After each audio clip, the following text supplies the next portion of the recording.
ஒரு கண்ணுக்கும் தயை தோன்றாமல் இருந்தாலும், ஒரு செவிகளும் என் புலம்பலை கேட்காமல் இருந்தாலும், சொல்லுங்க, ஒரு கண்ணுக்கும் தயை தோன்றாமல் இருந்தாலும், ஒரு செவிகளும் என் புலம்பலை கேட்காமல் இருந்தால், என் அழுகையின் சத்தம் கேட்கும் தேவனே, என் நிலைமைகள் நன்றாக தெரியும் இயேசுவே, என் நிலைமைகள் சத்தம் கேட்கும் தேவனே, என் நிலைமைகள் நன்றாக தெரியும் இயேசுவே. சொல்லும், நீர் என்னை கைவிட மாட்டீர், புறக்கணிக்க மாட்டீர், கஷ்டகாலங்களில் என் கூட இருந்திடுவீர். ஓ, நீர் என்னை கைவிட மாட்டீர், விசுவாசத்தோடு புறக்கணிக்க மாட்டீர், கஷ்டகாலங்களில் என் கூட இருந்திடுவீர். எல்லாரும் சொல்லுவோம், பலனில்லாதோ பலத்தை கொடுக்கும் தேவன், சோர்ந்து போனோர்க்கு பலத்தை கொடுக்கும் தேவன். பாடுங்க, பலனில்லாதோர் பலத்தை கொடுக்கும் தேவன், சோர்ந்து போனோர்க்கு பலத்தை கொடுக்கும் தேவன். இளைஞர்கள் இளைப்படைந்து போனாலும், வாலிபர்கள் இடறி விழுந்தாலும், வாலிபர்கள் இடறி விழுந்தாலும், இளைஞர்கள் இளைப்படைந்து ஓ ஹல்லேலூயா, வாலிபர்கள் இடறி விழுந்தா, இப்ப சொல்லும், நீர் என்னை கைவிட மாட்டீர், புறக்கணிக்க மாட்டீர், கஷ்டகாலங்களில் என் கூட இருந்திடுவீர். நீர் என்னை கைவிட மாட்டீர். பாடிக்கொண்டே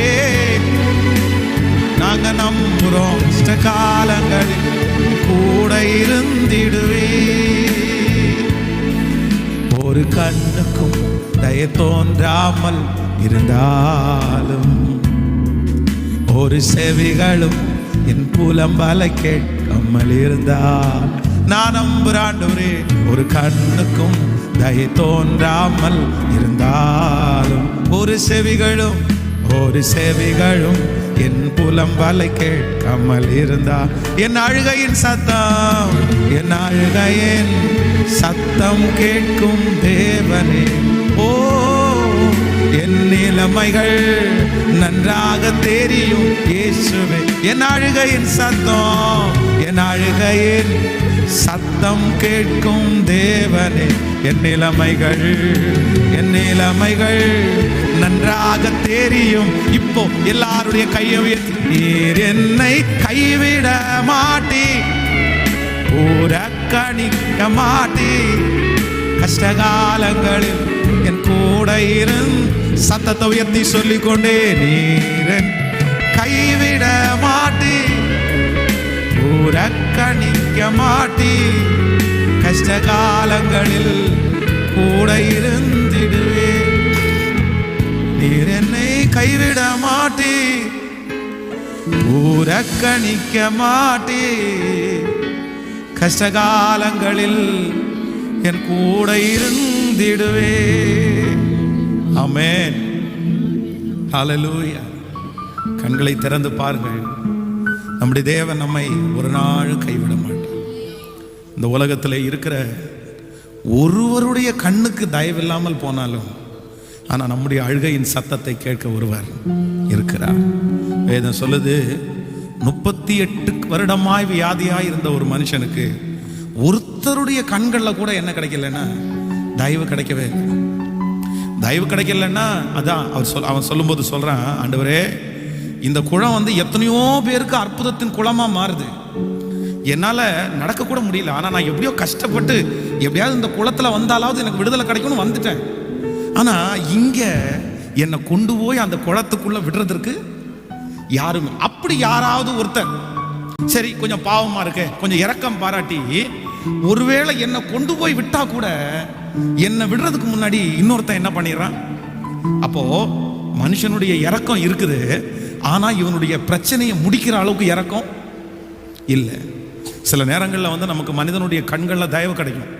நம்ம கூட பிறந்த அண்ணங்க தம்பிங்க, நம்ம அம்மா அப்பா, சரி ஒரு பையன் கஷ்டப்படுறானே, ஒரு பிள்ளை கஷ்டப்படுறாளே, சரி வேணா என்னால் முடிஞ்சதை தர்றேன்ப்பா, என்னால் உனக்கு 10 லட்சம் ரூபா கடன் இருக்குது, ஆனால் 10 லட்சம் ரூபா என்னாலும் கொடுக்க முடியாது, என்னால் ஒரு 10,000 ரூபா கொடுக்க முடியும். ஆனால் நான் நம்புகிறேன் அவர்களுடைய இரக்கம் நம்முடைய முழு பிரச்சனையும் தீர்க்க முடியாது. ஆனால் நம்முடைய வேதம் சொல்லுது, அந்த 38 வருடமாய் வியாதியாக இருந்த மனுஷனுக்கு கர்த்தருடைய இரக்கம் கிடைக்குது, ஆண்டவருடைய தயவு அவனுக்கு கிடைக்குது. வேதம் சொல்லுகிறது அத்தனை வருடத்தினுடைய பாடுகள் ஒரே நாளில் முடிஞ்சிச்சு, ஒரு நிமிஷத்தில் முடிஞ்சிருச்சு. இன்றைக்கு இந்த முழங்கால் யுத்த ஜெபத்தினுடைய 5வது நாள். நான் நம்புறேன், நான் விசுவாசிக்கிறேன், கர்த்தருடைய இரக்கம் நம்முடைய நேராய் வருமானால் எந்த கண்ணுக்குமே இந்த உலகத்தில் உங்களுக்கு தயவு கிடைக்காம இருக்கலாம், யாருடைய கண்ணும் உங்களை பார்க்காம இருக்கலாம். ஆனால் நீங்க முழங்கால் படிக்கிட்டு ஜெபம் பண்றத, நீங்க கர்த்தர் சமூகத்தில் நிற்கிறத, நீங்க இந்த 21 நாள் கர்த்தர் சமூகத்தில் ஜெபத்தோட காத்திருக்கிறத கர்த்தர் பார்க்கிறார். அவருடைய இரக்கம் நம்மை தேடி வருகிறது. அந்த இரக்கம் இந்த ஜெபம் முடிகிறதுக்குள்ளே நமக்கு அற்புதத்தை கொண்டு வரும் என்று நம்புறவர்கள் கரங்களை தட்டி கர்த்தரை மகிமைப்படுத்துங்க பார்க்கலாம். நல்ல கரங்களை தட்டி, நீர் என்னை கைவிட மாட்டி, சொல்லுங்க சத்தமா, புறக்கணிக்க மாட்டி, கஷ்டகாலங்களில் என் கூட இருந்திடுவே, சொல்லுங்க பார்க்கலாம். நீர் என்னை, எஸ் ஹல்லேலூயா, கஷ்டகாலங்களில் என் கூட இருந்திடுவே, பலனில்லாதோர்க்கு பலனை கொடுக்கும் தேவன், ஓ சோர்ந்து போனோர்க்கு பலனை கொடுக்கும் தேவன், பலனில்லாதோர்க்கு பலனை கொடுக்கும் தேவன், சோர்ந்து போனோர்க்கு பலனை கொடுக்கும் தேவன். இளைஞர்கள் இளைப்படைந்து போனாலும், வாலிபர்கள் இடறி விழுந்தாலும், இளைஞர்கள் இளைப்படைந்து போனாலும், வாலிபர்கள் இடறி, எல்லாருடைய கரங்களை உயர்த்தி, நீர் என்னை கைவிட மாட்டி, புறக்கணிக்க மாட்டி, கஷ்டகாலங்களில் என் கூட இருந்து, நம்பிக்கையோடு சொல்லுவோம், நீர் என்னை கைவிட மாட்டி, புறக்கணிக்க மாட்டி, கஷ்டகாலங்கள் என் கூட, திரும்ப சொல்லுவோம், நீர் என்னை கைவிட மாட்டி, புறக்கணிக்க மாட்டி, கஷ்டகாலங்கள் என் கூட சொல்லுங்க, இருதயம் நிறைகிற அளவிற்கு, நீர் என்னை கைவிட மாட்டி, புறக்கணிக்க மாட்டி, கஷ்டகாலங்களில் கூட இருந்திடுவே, நீர் என்னை கைவிட மாட்டி, புறக்கணிக்க மாட்டி, கஷ்டகாலங்களில் என் கூட இருந்திடுவே, நீர் என்னை கைவிட புறக்கணிக்க மாட்டி, கஷ்டகாலங்களில் கூட இருந்திடுவே. எத்தனை பேர் நம்புறீங்க? எத்தனை பேர் விசுவாசிக்கிறீங்க? அப்போ நான் நம்புறேன், ஒரு கண்ணுக்கும் தயவு இல்லாமல் போனாலும், யாருடைய கண்ணுக்கு தயவு இல்லாமல் போனாலும், ஆண்டவருடைய கண்ணில் மட்டும் தயவு கிடைச்சிச்சு அப்படின்னா கண்டிப்பா நம்ம வாழ்வோம். தான் மோசையை குறித்து வேதம் சொல்லுது, அந்த நாட்டினுடைய ராஜா எல்லா குழந்தைகளையும் நயல் நதியில போடுறதுக்கு கட்டளை பிறப்பிக்கப்பட்டது. பட்சபாதமே பார்க்க வேண்டாம், பாரபட்சமே பார்க்க வேண்டாம், குழந்தை பிறந்துச்சுன்னா தூக்கி எங்க போட்டுருங்க, நைல் நதியில போட்டு கொன்றுங்க அப்படின்னு. ஆனா வேதம் சொல்லுது மோசேக்கு கர்த்தருடைய கண்களில் தயவு கிடைக்குது. ஆனா அவ்வளோ ஆபத்தான உலகம். அதை நான் ரொம்ப ஆச்சரியமா சொல்லுவேன். அந்த நைல் நதி எத்தனையோ குழந்தைகளுடைய உயிர் அந்த இடத்துல போயிருச்சு. ஆனா ஒரு மனுஷனுக்கு கடவுளுடைய இரக்கம் கிடைச்சதுனால அந்த நதி அவனை வாழ வைக்கிற நதியா மாறிடுச்சு. அதான் சிலர் ஏமாந்து போலாம், சிலர் தோற்று போலாம், சிலருடைய வாழ்க்கையிலே அது பெரிய ஏமாற்றத்தை கொடுத்து அவங்க எழும்ப முடியாதபடி அவங்களை கஷ்டப்படுத்தி இருக்கலாம். ஆனா ஆண்டவருடைய தயவு மட்டும் உங்களுக்கு இருக்குமானால் அந்த இடம் உங்களுக்கு வெற்றியின் இடமா மாறும். அந்த இடம் தான் உங்களுக்கு மிகப்பெரிய ஆசீர்வாதத்தின் இடமாய் மாறும். எத்தனை பேர் ஆமோதிக்கிறீங்க? அப்ப எல்லாரும் கண்களை மூடி கைகளை வானத்துக்கு நேரம் உயர்த்தி ஒண்ணு மட்டும் இன்னைக்கு இந்த முழங்கால் யுத்தத்தில் ஜெபிக்கிறோம். ஆண்டவர், உங்க கண்களில் எனக்கு தயவு கிடைச்சா போதும் ஆண்டவரே. சத்தமா அப்படியே ஜெபம் பண்ணிக்க, கண்ணை மூடி ஜெபம் பண்ணிட்டே இருங்க பார்க்கலாம். சொல்லுங்க, சத்தத்தை உயர்த்தி சொல்லுங்க. எல்லாரும் ஆண்டவரத்துல உங்க சத்தம் அப்படியே வான பரியந்தம் எட்டணும். அப்படியே சொல்லுங்க, ஏசப்பா ஆண்டவருடைய இரக்கம் உங்க மேல உங்க குடும்பத்தின் மேல வரட்டும். எஸ் எஸ் எஸ் எஸ் ஆண்டவரே, நீர் அந்த தயவை எங்களுக்கு பாராட்டுகிறதற்காக ஸ்தோத்திரம். ஹல்லேலூயா. எங்க திருச்சபையின் மேல உங்க தயவு வரட்டும் ஆண்டவரே. ஊழியக்காரங்க மேல உங்க தயவு வரட்டும் ஆண்டவரே. எங்க பிள்ளைங்க மேல உங்க தயவு வரட்டும் ஆண்டவரே. இதை எத்தனை ஆயிரம் பேர் ஆண்டவரே இந்த கூட்டத்தில் கலந்து கொள்கிறாங்களோ அத்தனை பேர் மேல அவங்க குடும்பத்தின் மேல இப்பொழுது கர்த்தருடைய பெரிய தயவு, ஆண்டவருடைய தயவுள்ள கரம், கர்த்தருடைய தயவுள்ள கரம் என் மேல் இருந்ததினால் ராஜா எனக்கு நான் கேட்ட அனைத்தையும் ராஜா எனக்கு கட்டளையிட்டார். இப்பொழுது உம்முடைய தயவுள்ள கரம் எங்கள் மேல் இருக்கிறதுனால் நீர் கேட்கிறது ஹல்லேலூயா, நாங்க உங்க சமூகத்துல மன்றாடுகிறது அனைத்தையும் நீர் தருவீர் என்று நாங்க நம்புறோம். நீர் என்னை கைவிட மாட்டி, புறக்கணிக்க மாட்டி, கஷ்டகாலங்களில் என் கூட இருந்திடுவே. உங்க பலன் இவ்வளவுதானா? உங்க பலத்தோட சொல்லுங்க பார்க்கலாம். நீர் என்னை, எஸ், கர்த்தருடைய தயவை இன்னைக்கு இந்த முழங்கால் போயிட்டு வாங்காம போகவே கூடாது. அதற்காகத்தான் கர்த்தர் உங்களை அழைத்து வந்திருக்கிறார். அதற்காகத்தான் இந்த ஜெபத்தில் கலந்து கொள்ள உதவி செய்திருக்கிறார். நீர் எங்களை கைவிட மாட்டி, பிரிந்த குடும்பங்களை கர்த்தர் ஒன்று சேர்க்கிறார், விழுந்தவர்களை கர்த்தர் எழுப்பி விடுகிறார், தள்ளாடுகிற முழங்கால்களை கர்த்தர் உறுதிப்படுத்துகிறார். அது இப்பொழுதே நடக்கிறது. சொல்லுங்க சொல்லுங்க, சத்தத்தை உயர்த்தி. இன்றைக்கு தான் உங்க ஜெபத்தினுடைய அது கடைசி நாளா இருக்கட்டும். ஆண்டவருடைய இரக்கம் நம்ம மேல கடந்து வரட்டும். ஹல்லேலூயா. நீர் என்னை கைவிட மாட்டி, புறக்கணிக்க மாட்டி, கஷ்டகாலங்களில் என் கூட இருந்திடுவே. சொல்லுங்க சத்தமாய், நீர் என்னை, ஓ கஷ்டகாலங்களில் கூட இருந்திடுவே. ஆமென்.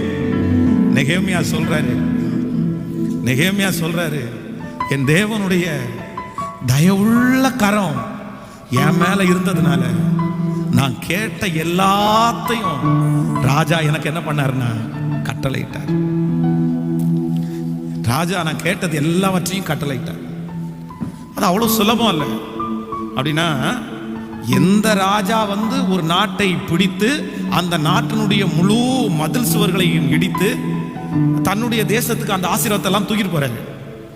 அதிலிருந்து வாலிபர்களையும் கூட்டிட்டு போறாரு. அப்ப அதுல ஒரு வாலிபன் தன்னுடைய தேசம் இப்படி சிறையாக்கப்பட்டு போயிருச்சு, தன்னுடைய தேசத்துல படுற பாடுகளை எல்லாம் கேள்விப்பட்டு ஜெபம் பண்ணும்போது அந்த ராஜாவுடைய ஜெனரேஷன் அவர்கிட்டலாம் போய் கேட்கிறாரு, இந்த மாதிரி இந்த அலங்கமெல்லாம் இடிஞ்சு கிடக்குது, நான் போய் என்னுடைய தேசத்தை பார்க்கறதுக்கு, அதை அழகுபடுத்துறதற்கு, திரும்ப கட்டி எழுப்புறதுக்கு பர்மிஷன் அப்படின்னு கேட்டா வேதம் சொல்லுது, நீ கேட்கிறதையும் கேளாததையும் தருவேன் என்று சொன்ன தெய்வம் அந்த ராஜா அவனுடைய கண்களை என்ன பண்ணார் அப்படின்னா தயவு கிடைக்கும்படி செய்தார். நான் ஆண்டவரிடத்தில் அப்படிதான் ஜெபம் பண்றேன். சிலரை மாதிரி நம்மால எதையும் செய்ய முடியாம இருக்கலாம், நமக்கு ஞானம் பத்தாம இருக்கலாம். அவங்க எல்லாம் சொல்லலாம், நான் இந்த மாதிரிலாம் காரியத்தை செஞ்சுதான் இதெல்லாம் அடைஞ்சேன், இதெல்லாம் பண்ணி தான் எனக்கு இதெல்லாம் கிடைச்சிருச்சு. ஆனா நம்ம அதுக்கு பண்றதுக்கு பழக்கமே இல்லாம இருக்கலாம். ஆனா நான் நம்புறேன், அவர்களை காட்டிலும் ஒரு மடங்கு அதிகமாய் நமக்கு கிடைக்க பண்றதற்கு கர்த்தர் வல்லவராக இருக்கிறார். அவருடைய பலத்துக்கு அவ்வளோ கிடைக்குமானால், அவருடைய ஞானத்திற்கு அவ்வளோ கிடைக்குமானால், என் கர்த்தருடைய தயவுள்ள கரம் என் மேலும் என் குடும்பத்தின் மேலும் இருந்தால் நான் நினைக்கிறதற்கும் வேண்டிக் கொள்வதற்கும் கரங்களை தட்டி நம்புறவங்க கரங்களை தட்டி ஐ ரிசீவ், நான் ரிசீவ் பண்றேன் சொல்லுங்க. ஆண்டவரே நான் ரிசீவ் பண்றேன். ஓ ஹalleluya. எல்லாரும் இன்னைக்கு எதாக ஜெபிக்க போறோம். ஆண்டவரே உம்முடைய தயவுள்ள கரம், உம்முடைய தயவுள்ள கரம் என் மேல அப்படியே இருக்கு. கைகளை உயர்த்தி நீர் என்னை கைவிட மாட்டே, புறக்கணிக்க மாட்டே, கஷ்ட காலங்களில் என் கூட இருந்திடுவே சொல்லிக்கொண்டே நீர் என்னை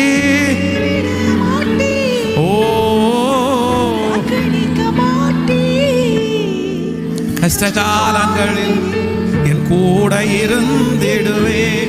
ஒரு விசை கூட பலனில்லாதோ பலனை கொடுக்கும் தேவன்,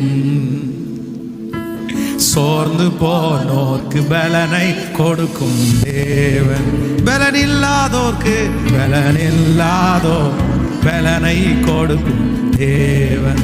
அப்பா சோர்ந்து போனோர்க்கு பலனை கொடுக்கும் தேவன். இளைஞர்கள் இளைஞர்கள் இளைப்படைந்து போனாலும், வாலிபர்கள் இடறி விழுந்தால், இளைஞர்கள் இளைப்படைந்து போனாலும்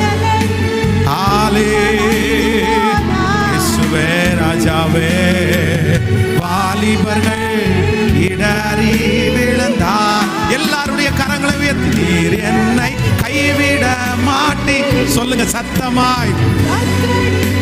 நீங்க ஆராதிக்கிற இடங்கள்ல அந்த சத்தம் வந்து கொண்டே இருக்கட்டும். நம்பிக்கையோடு நம்பிக்கையோடு வந்து கொண்டே என்னை ராதாலாரம் கனதாரா ரிக்கல தூரம் தனேர கஷேத்திர கூட இருந்து நீர் என்னை கைவிடவா கைவிட மாட்டே, புறக்கணிக்க மாட்டே, கஷ்டகாலங்களில் கூட இருந்திடுவே, கஷ்டகாலங்களில் கூட இருந்திடுவே, கஷ்டகாலங்களில் கூட இருந்திடுவே. ஓ என் அழுகையின் சத்தம் கேட்கும் தேவன், என் நிலைமைகள் ரந்தலதரலரம் கனோதோ, என் அழுகையின் அழுகையின் அழுகையின் சத்தம் ஓ என் நிலைமைகள் நீர் என்னை கைவிட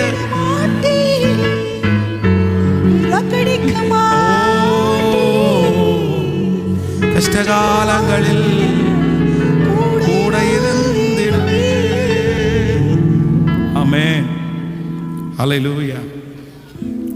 21 நாட்கள் இந்த முழங்கால் யுத்த ஜெபத்தை இதற்காக நம்ம வைத்திருக்கிற ஒரு பெரிய நோக்கம் என்ன அப்படின்னா, நாம் ஆசீர்வதிக்கப்பட, நம்முடைய வாழ்க்கையில் ஒரு பெரிய வெற்றியை நாம் அடைவதற்கு 21 ஜெப குறிப்புகள்.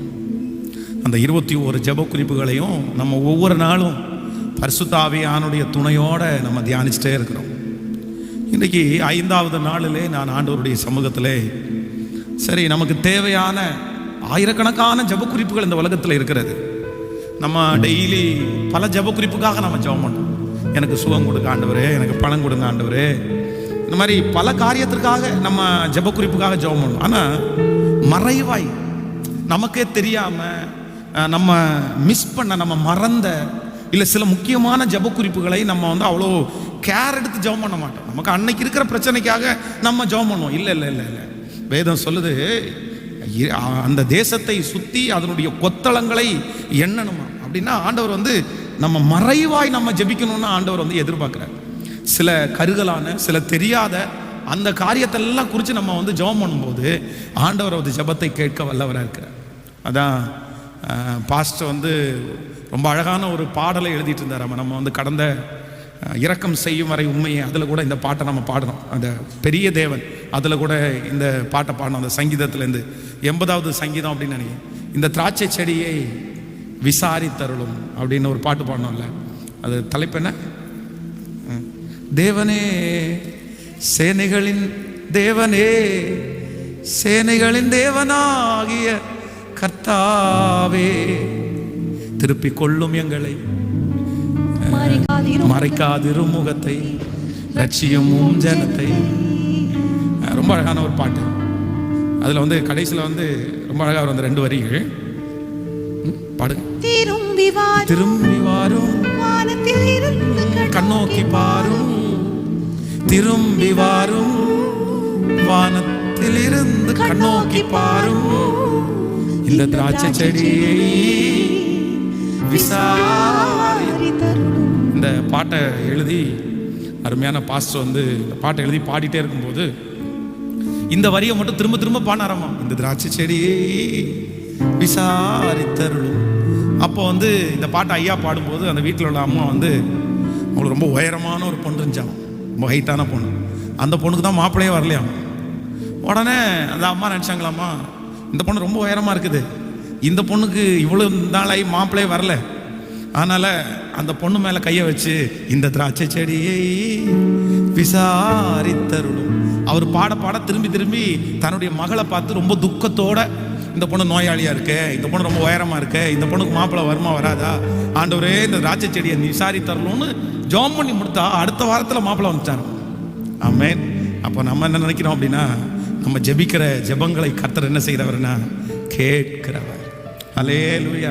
ஸோ இன்றைக்கு ஒரு ஜெப குறிப்புக்காக நம்ம ஜெபிக்க போகிறோம். எடுத்துக்கொள்ளலாம். எல்லாரும் 1 ராஜாக்களின் புஸ்தகத்தை எடுத்துக்கொள்ளுங்கள். 1 ராஜாக்களின் புஸ்தகம், ஸ்தோத்திரம், 19ஆம் அதிகாரத்திலே 19ஆம் அதிகாரம் 2வது வசனத்தை நம்ம வாசிக்க போகிறோம். 1 ராஜாக்கள் 19ஆம் அதிகாரத்திலே 19ஆம் அதிகாரம், ஸ்தோத்திரம், 2வது வசனத்திலிருந்து சேர்ந்து வாசிக்கலாமா? 1 ராஜாக்கள் 19வது அதிகாரத்திலே 2வது வசனத்திலிருந்து வாசிக்கலாம். அப்பொழுது யேசபேல் எலியாவினிடத்தில் ஆள் அனுப்பி, அவர்களில் ஒவ்வொருவருடைய பிராணனுக்கு செய்யப்பட்டது போல நான் நாளை இந்நேரத்தில் உன் பிராணனுக்கு செய்யாமல் போனால் தேவர்கள் அதற்கு சரியாகவும் அதற்கு அதிகமாகவும் எனக்கு செய்ய கடவர்கள் என்று சொன்னார். அதற்கு அவனுக்கு அது தெரிந்தபோது எழுந்து தன் பிராணனை காக்க யூதாவை சேர்ந்த பேர்சபாவுக்கு புறப்பட்டு போய் தன் வேலைக்கார் அங்கே நிறுத்திவிட்டான். அவன் வனாந்தரத்தில் 1 நாள் பிரயாணம் போய் ஒரு சூரை செடியின் கீழ் உட்கார்ந்து நான் சாக வேண்டும் என்று கோரி, கர்த்தாவே என் ஆத்துமாவை எடுத்துக்கொள்ளும், நான் என் பிதாக்களை பார்க்கலும் நல்லவன் அல்ல என்று சொல்லி ஒரு சூரை செடியின் கீழ் படுத்து கொண்டு நித்திரை பண்ணினான். அப்பொழுது ஒரு தூதன் அவனை தட்டி எழுப்பி, எழுந்திருந்து போஜனம் பண்ணு என்றார். அவன் விழித்து பார்க்கிற போது இதோ தலையினால் சுடப்பட்ட அடையும் ஒரு பாத்திரத்தில் தண்ணீரும் அவன் தலைமாட்டில் இருந்தது. அப்பொழுது அவன் புசித்து குடித்து திரும்பவும் படுத்து கொண்டான். கர்த்தருடைய தூதன் திரும்ப 2ஆம் தரம் வந்து அவனை தட்டி எழுப்பி, எழுந்திருந்து போஜனம் பண்ணு, நீ பண்ண வேண்டிய பிரயாணம் வெகு தூரம் என்றான். அல்லேலூயா. ஆண்டவருடைய பிள்ளையே, இந்த இடத்துல எலியா என்கிற ஒரு தீர்க்கதரிசியை குறித்து ஆண்டவர் மிகவும் தெளிவாக எழுதுகிறார். இந்த தீர்க்கதரிசி சாதாரணமான நம்ம நபர் அல்ல. நீங்கள் வேதத்தில் வாசிக்கும் போது பல அற்புதங்கள் இந்த மனிதர்கள் மூலமாய் நடந்திருக்கிறது. இந்த தீர்க்கதரிசியை கொண்டு ஆண்டவர் செய்தது 1, 2 அல்ல. ஆகாப் என்கிற அந்த ராஜாவுக்கு முன்பாக போய் நின்று அவர் சொல்றாரு, கர்த்தருடைய ஊழியக்காரனாகிய நான் சொல்றேன், வானத்தை நான் அடைப்பேன் அப்படின்னு அவர் சொன்ன உடனே பார்த்தீங்க அப்படின்னு சொன்னா அந்த வானம் வந்து அடைக்கப்படுகிறது. கிட்டத்தட்ட 3 வருடங்கள் வந்து மழை பெய்யாமல் தடுக்கப்படுகிறது. அப்போ அவனுடைய வார்த்தையிலே வல்லமை இருக்கிறது. அது மட்டுமல்ல, ஒரு விதவையினுடைய அந்த இடத்துக்கு ஆண்டவர் அனுப்புறாரு. அந்த விதவையின் இடத்துல பார்த்தீங்க அப்படின்னா கொஞ்சம் மாவு தான் இருக்குது. ஆனா அந்த மாவை பெருக பண்ணி பஞ்சகாலம் முழுவதும் அவங்க வீடு அப்படியே போஷிக்கும்படியாக அங்க ஒரு அற்புதம் நடக்கிறது. அப்போ இந்த தீர்க்கதரிசியின் மூலமாய் பெரிய பெரிய பெரிய பெரிய அற்புதம்லாம் நடந்துருச்சு. குறிப்பிட்ட ஒரு சூழ்நிலையில திடீரென்று அந்த யேசபேல் என்கிற ஒரு ராஜா, அவனுடைய மனைவி என்று வைத்துக் கொள்ளுங்கள், அவன் வந்து ஒரு பெரிய பரிசுத்தவாட்டி அல்ல. இதற்கு முன்பாக 400 தீர்க்கதரிசிகள் இவனுக்கு விரோதமாக எழும்பினார்கள். ஆனா அந்த 400 தீர்க்கதரிசிக்கு முன்பாக சவால் விட்டு கர்த்தரே தெய்வம், கர்த்தரே தெய்வம் என்று பெரிய முழக்கத்தோடு ஜெயத்தை பெற்றவன் தான் இந்த தீர்க்கதரிசி. ஆனா என்னமோ தெரியல, இந்த ஏசபேல் மிரட்டின உடனே இவரால் அதற்கு பிறகு அடுத்த அடி எடுத்து வைக்க முடியல. மனசுல சோர்ந்து போய் ஒரு சூறை செடியில போய் படுத்து கிடந்து ஆண்டவரை பார்த்து சொல்றாரு, போதும் கர்த்தாவே, என் ஆத்துமாவை எடுத்துக்கொள்ளும், என் பிதாக்களை பார்க்கலாம் நான் நல்லவன் அல்ல. மிகப்பெரிய பலசாலி, 400 பேரோடு சவால் விட்டவர், ராஜாவுக்கு முன்பாக போய் நின்று சவால் விட்டவர், அவ்வளவு அற்புதத்தை பண்ணினவர். ஆனா இந்த ஒரே ஒரு மிரட்டலுக்கு அவருடைய மனம் ரொம்ப சோர்ந்து போயிருச்சு. அப்போ ஆண்டவருடைய பிள்ளைகளே, நம்முடைய வாழ்க்கையிலே மன சோர்வு இல்லைன்னா சோர்வான வாழ்க்கை அப்படின்றது சில நேரங்கள்ல அடிக்கடி நம்முடைய வாழ்க்கையில வரும். நம்ம சோர்ந்து போவோம். ஒரு காலத்துல பலசாலியா இருக்கலாம், ஒரு காலத்துல உங்களை மாதிரி பலம் உள்ளவங்க யாரும் இல்லாம இருக்கலாம், ஒரு காலத்துல எவ்வளோ பெரிய பிரச்சனையும் நீங்க முன்னாடி நின்று அப்படியே அவ்வளோ அழகா நீங்க அதை டீல் பண்ணியிருக்கலாம். பெரிய பெரிய ஆட்கள்கிட்ட நீங்க மோதி இருக்கலாம். அதெல்லாம் சாதாரணமான காரியம். உங்களை நிறைய பேர் பெரிய பெரிய பராக்கிரமசாலிகளாய் பலவான்களாய் பார்க்கலாம். ஆனா இப்ப போயிட்டு இருக்கிற அந்த சூழ்நிலையில உங்க மனசு உடைஞ்சு போய் சாதாரணமான ஒரு பிரச்சனையை கூட தாங்க முடியாம, ஒரு திட்ட கூட தாங்க முடியாம, இல்லைன்னா ஒரு போன் கால்ல பேசுற வார்த்தையை கூட தாங்க முடியாம மனசு சோர்ந்து போய் வந்திருக்கலாம். அதற்காக தான் ஆண்டவர் இன்றைக்கு என்னுடைய இருதயத்திலே பேசினார். நம்ம எதற்காக ஜெபம் பண்ண போறோம்னா மன பலத்திற்காக ஜெபம் பண்ண போறோம். ஆமேன்னு சொல்லுவோம். ஆண்டவரிடத்திலே கர்த்தருடைய பிள்ளைகளே, நம்ம ஜெபிக்க வேண்டிய ஜெபம் என்ன அப்படின்னா, ஆண்டவரே எனக்கு மன பலத்தை தாரும் என்று ஆண்டவருடைய பிள்ளைகள் கண்டிப்பாக ஜெபிக்கணும். இந்த வார்த்தையை குறித்து நிறைய செய்திகளை நான் உங்களுக்கு பேசியிருக்கிறேன். நிறைய செய்திகளை நீங்கள் கேட்டிருக்கிறீர்கள். மன பலத்திற்காக ஒரு மனுஷனுடைய வாழ்க்கையிலே, ஆண்டவருடைய பிள்ளைகளுடைய வாழ்க்கையிலே எல்லாவற்றை விட அவசியமானது என்ன அப்படின்னா இந்த மன பலம் அதிகமாய் தேவை. வேற நீங்க உங்களுக்கு பண பலம் இல்லைன்னா கூட பரவாயில்ல, உங்களுக்கு ஆள் பலம் இல்லைன்னா கூட பரவாயில்ல. நான் சொல்றேன், எது இல்லாவிட்டாலும் வாழ முடியும், எது இல்லாவிட்டாலும் நீங்கள் ஜெயிக்க முடியும். ஆனா எல்லாமே இருந்தும் ஒரு மனுஷனுடைய வாழ்க்கையில மன பலம்ன்ற ஒண்ணு இல்லாமல் போகுமானால் நிச்சயமா சொல்றேன், உங்களால நீங்க வாழ்ந்துட்டு இருக்கிற வாழ்க்கையை கூட சந்தோஷமா வாழவே முடியாதுங்க. சந்தோஷமா வாழவே முடியாதுங்க. நீங்க நினைச்சா 1 லட்சம் ரூபாய் எடுத்துடலாம், நீங்க நினைச்சா ஒரு பெரிய ஹோட்டல்ல தங்கலாம், நீங்க நினைச்சா பெரிய இடத்துல சாப்பிடலாம். ஆனா மனபலம் இல்லாத ஒரு நபர் இந்த உலகத்துல நடைபணம் போல வாழ்வார்கள். மனபலம் இல்லாத ஒரு நபர் இந்த உலகத்துல ஒரு நிமிடம் சந்தோஷமாய் கூட வாழ முடியாது. இன்றைக்கு இந்த ஜெபத்தில் இருக்கிற நமக்கு ஆண்டவர் தந்திருக்கிற மன பலத்திற்காய் ஆண்டவருக்கு நான் நன்றி செலுத்துகிறேன். எல்லாரும் நம்ம எதற்காக ஜெபிக்கணும்னா, சாகிற வரைக்கும் எனக்கு மன பலத்தை தந்துருங்க ஆண்டவரேன்னு ஜெபம் பண்ணணும். எத்தனை பேர் ஆமோதிக்கிறீர்கள்? அல்லேலூயா. அதான் இந்த சம்பவத்தை கூட உங்களுக்கு ஞாபகப்படுத்துறேன். உங்களுக்கு ஏற்கனவே நான் சொல்லியிருக்கேன்னு நினைக்கிறேன். அதான் இந்த கங்கா ஹாஸ்பிட்டலில் ஒரு நாள் நான் ஒருத்தரை பார்க்கறதுக்காக ஜெபிக்கிறதுக்காக போகும்போது லிஃப்ட்டில் ஏறக்கூடிய ஒரு சூழ்நிலை வந்துருச்சு. அப்போ அந்த லிஃப்ட்டில் ஒரு ஸ்ட்ரக்சரில் வச்சு ஒருத்தரை தள்ளி உள்ளே கொண்டு வர்றாங்க. அப்போ அவர் கொண்டு வரும்போது அவருடைய பையன் ஒரு 2 பேர் கூட நிற்கிறாங்க, நர்ஸுங்க 4-5 பேர் நிற்கிறாங்க. அப்போ அவருக்கு ஒரு ஃபோன் கால் வருது அவங்க பையனுக்கு. அவர் பேசிட்டு அந்த தாத்தா அவனுடைய கையில் கொடுக்குறாரு. அவருக்கு எப்படியும் ஒரு 65 வயதிற்குள்ள இருக்கும். அவருடைய கையில் கொடுக்குறாங்க. உடனே அந்த நபர் வாங்குறாரு. ஹலோ, அந்த அவருடைய வீட்டில் உள்ள பேர குழந்தை பேசுது. அப்போ பேசும்போது அவர் சொல்றாரு, பாப்பா இன்னும் எனக்கு 1 மணி நேரத்தில் தாத்தாவுக்கு ஆப்ரேஷன் பண்ண போறாங்க, கால் ஃபுல்லாக இன்ஃபெக்ஷன் ஆயிடுச்சு அப்படின்னு டாக்டர் சொல்லிட்டாங்க.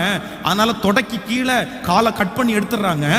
நான் இது வரைக்கும் உங்க கூட காலோட இருந்தேன், இப்போ நான் கால் இல்லாமல் ஒரு 3-4 நாள் வீட்டுக்கு வந்துடுவேன்னு நினைக்கிறேன். வீல் சேர் வாங்கி வச்சிருங்க, அதுக்கப்புறம் நீ வீல் சேரை தள்ளிட்டே போவியாமா, நான் சிரிச்சுட்டே உன் கூட விளையாடுவேனாமா அப்படின்னு ஸ்ட்ரக்சரில் படுத்து பேசிட்டு இருக்கிறாரு. என்னால் ஆச்சரியம் தாங்கவே முடியல. இன்னும் 1 மணி நேரத்துக்குள்ள அவருடைய காலை கட் பண்ணி எடுக்க போறாங்க. அவருடைய ஒரு புண்ணு அது ரொம்ப பெரிய புண்ணாய் மாறி அவருடைய கால் முழுவதும் அழுகி போய் இன்னும் 1 மணி நேரத்தில் அந்த காலை கட் பண்ணி எடுக்க போறாங்க. ஆனா அந்த மனுஷன் பேர குழந்தையோட என்ன பேசுறாரு அப்படின்னா, நாளையிலிருந்து நான் வீல் சேர்ல இருப்பேன், என் வீல் சேரை நீ தள்ளிட்டே போவியாமா அப்படி சிரிச்சுட்டு சொல்றாரு. அப்போதான் ஆண்டவர் என்கிட்ட பேசினாரு. நான் அன்னைக்கு ரொம்ப சோர்ந்து போய் அந்த லிஃப்ட்டுக்குள்ள போறேன், மனசு ரொம்ப ஒரு காரியத்தை குறித்து உடஞ்சு. அப்போ ஆண்டவர் சொல்றாரு, பாரா நீ என்ன அறிஞ்சவன், நீ என் பிள்ளை, நீ ஏன் கூட நடக்கிறவன், உன் மனபலன் என்னாச்சு? அந்த மனுஷனோட ஆண்டவர் இருக்கிறாரா இல்லையான்னு தெரியாது, ஆனா உன் கூட நான் இருக்கிறேன்னு உனக்கு தெரியும். நீ ஏன் சோர்ந்து போற? நீ எதுக்கு சோர்ந்து போற? ஆண்டவருடைய பிள்ளையே, எவ்வளவு பெரிய போராட்டம் இந்த உலகத்தில் இருந்தாலும் நீங்க ஜெயிக்க முடியும், நீங்க தாண்ட முடியும், நீங்க வாழ முடியும், நீங்க எல்லா காரியத்தையும் செய்ய முடியும். எப்ப தெரியுமா? மனபலம் இருக்கிற ஒரு நபரால இந்த உலகத்துல சகலத்தையும் தாண்ட முடியும். அந்த மனபலத்தை ஆண்டவர் நமக்கு தர வல்லவர்.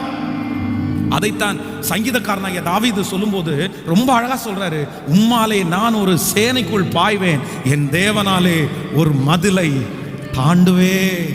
அப்போ நமக்கு எல்லாருக்கும் ரொம்ப தேவையான ஒன்று என்ன அப்படின்னா, ஆண்டவரே எனக்கு மனபலத்தை தாரும் ஆண்டவரே. ஹல்லேலூயா. அப்படியே கையை உயர்த்தி கேளுங்க பார்க்கலாம் ஏசப்பாட்ட.